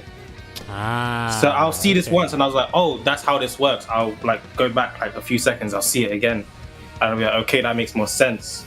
But like creating tech isn't really my thing. I just like playing the game. So I do like watching it. You kind of learn things on the fly based off pure instinct. So it's like once you see it, it's like, okay, I can replicate that. But then when you're in the moment, you'll kind of understand how it works. Or you'll understand how it works over time. Is that right? Yeah, pretty much. Like I'll see someone do something. Like I remember when I saw Enden Walker do a combo, and I was like, "The hell? I've never seen this before in my life." So then like, I was playing the game. So I had the YouTube video on my phone. And I was watching it, went into a ranked game, tried it, because I like to practice in ranked, because doing combos on bots is easy, but replicating it in a game is a lot harder, because the bot just stands there. Okay, alright, I like that. So and then like I tried in the ranked game, I actually lost. No, I didn't lose, I failed to do the combo until I got it right. Like it took me a while to get it right. I think it's really interesting that you two have a very different way at approaching a game and trying to learn specific things. It's very polarizing. Oh, it's like, I wouldn't say it's night and day, but I like that again because Rusty's been around for a while. Zion's been on the tail end of this game and he's learned pretty quickly, so I like the different philosophies and aspects there. But yes, no, that was very interesting to hear from the both of you. We are short on time, I believe, so I'm gonna let me ask you guys this. So is it safe to assume you both played one of the two betas that came out for Street Fighter 6? Is that right? Yeah, I played the second one. Sweet. Right, so we'll start with Zion first. Which character did you use in the beta, and have you got any hopes or concerns for the game? You liking how it looks? Are you worried about anything? Talk to me. I played Jury. I think Jury's a very good character, and I feel like there's some things that need to change in the game. Okay. Like, for example, I think Gao is a bit strong and way too strong. But there's a lot of things there. But in terms of like the aspects and mechanics of the game, I think if you do a button into Drive Rush, it shouldn't cost that much, because the way I played it, I only used Drive Rush for Oki and whiff punishing. But I don't really want to lose 3 bars because I had better neutral than you. I'd rather like it doesn't make as much sense than doing raw Drive Rush and being random, and it only costs you 1 bar. I kind of understand what you're getting at. So I think it should both be around 2, more or less. So you think there should be reworks of the costings of the drive system? Okay. Okay, no, that's interesting. So you'd rather use it as a hit confirm tool instead of like a neutral tool to get in. So would you say that? Yeah, because if you do raw Drive Rush and your opponent blocks it, you're now guessing. Like someone can do raw Drive Rush overhead and you're getting comboed, and even if you block it, you're still negative. But that doesn't really seem very fair. As if like, let's say someone just whiffs a button in my face. I've now seen that and I've whiff punished you. I can't do as much as I wanted to without risking myself going into burnout because it costs 3 bars. Okay, that's interesting. I like the way that you said an answer we've heard quite a bit, but you've kind of phrased it and presented it in a different way. So that was very interesting. Rusty, what about you? That system looks like something you could really delve into and have some fun with. Who did you play in the beta, and do you have any hopes and concerns for Street Fighter 6? I played Kem. If I'm honest, I think preferred Ken in this game. Ken in 6. I think if we were to main anyone in 6, I think I'd probably lean more to Ryu, because it was like a more traditional Johto. Well, he's in that game. So yeah, I think in 6, Ken's changed quite dramatically. He moves away from what I like this game. But the game overall, like the game is like super polished. It looks amazing. It's I think my hot take is I know people complain about 5 with V triggers. I think with 6, what I found was what they tried to do is try to make a very universal system. You know, the mechanics. which is good because then you can't moan about combat mechanics being unfair. But I found it was a little linear from the perspective of every matchup and round felt similar. Like the end game for me was always who's going to do drive rush into low, into confirm into level 3. Okay, I see what you mean. Right. Yeah, and for me, like again, 5 is my game, and I understand the complaints with V-Trigger, but what V-Trigger is good at, in my opinion, is it creates so much creativity and diversity in the game. So you have your base character in 5, and they activate one of the 2 triggers. The matchup, the character changes, and you have to have strats. Based non-trigger and the selection. And I do understand, triggers can be awkward, can be difficult. Again, but I like the creativity. I like how fun the game is because of them as well. And I think this goes back to what I said before about labbing and things. I think some people don't lab triggers to understand how to counter them. You can't do it for all of them. You know, you got Oro and you got Manap, but there are triggers where sometimes I wait for someone to activate to counterplay them. In some matchups. So, of course. But with 6, that was my only gripe really. I mean, I know that the game could change. It's going to evolve, but I just found it a little, from that perspective. Okay, no, do you know what? That was pretty deep. I'm not gonna lie, that was actually pretty interesting. How you view the V-Trigger to the system in 6. No, definitely, I'll note that one down. We'll keep that one in mind. Like you said, it will evolve, it will change. Right, I've got 2 more questions for you before we let you guys go. Zion, now you did mention G before. Now, if there was hypothetically one more year with Street Fighter 5, is there any other character that's tempted you that you've wanted to learn that you could really quite sink your teeth into? But if you had more time, you'd learn them. Is there anyone there, or is it you just want to stick with Ed for another year? Hypothetically. I'll probably play G or Seth. Okay. I like that. What would the reason be for Seth? Is it just fun? It's V-Trigger 2. Alright, it's fun. I'm not gonna lie. That V-Trigger 2 look kind of cool. Alright, listen, when you get it down, it's fun. I've been learning it myself. It's pretty damn fun.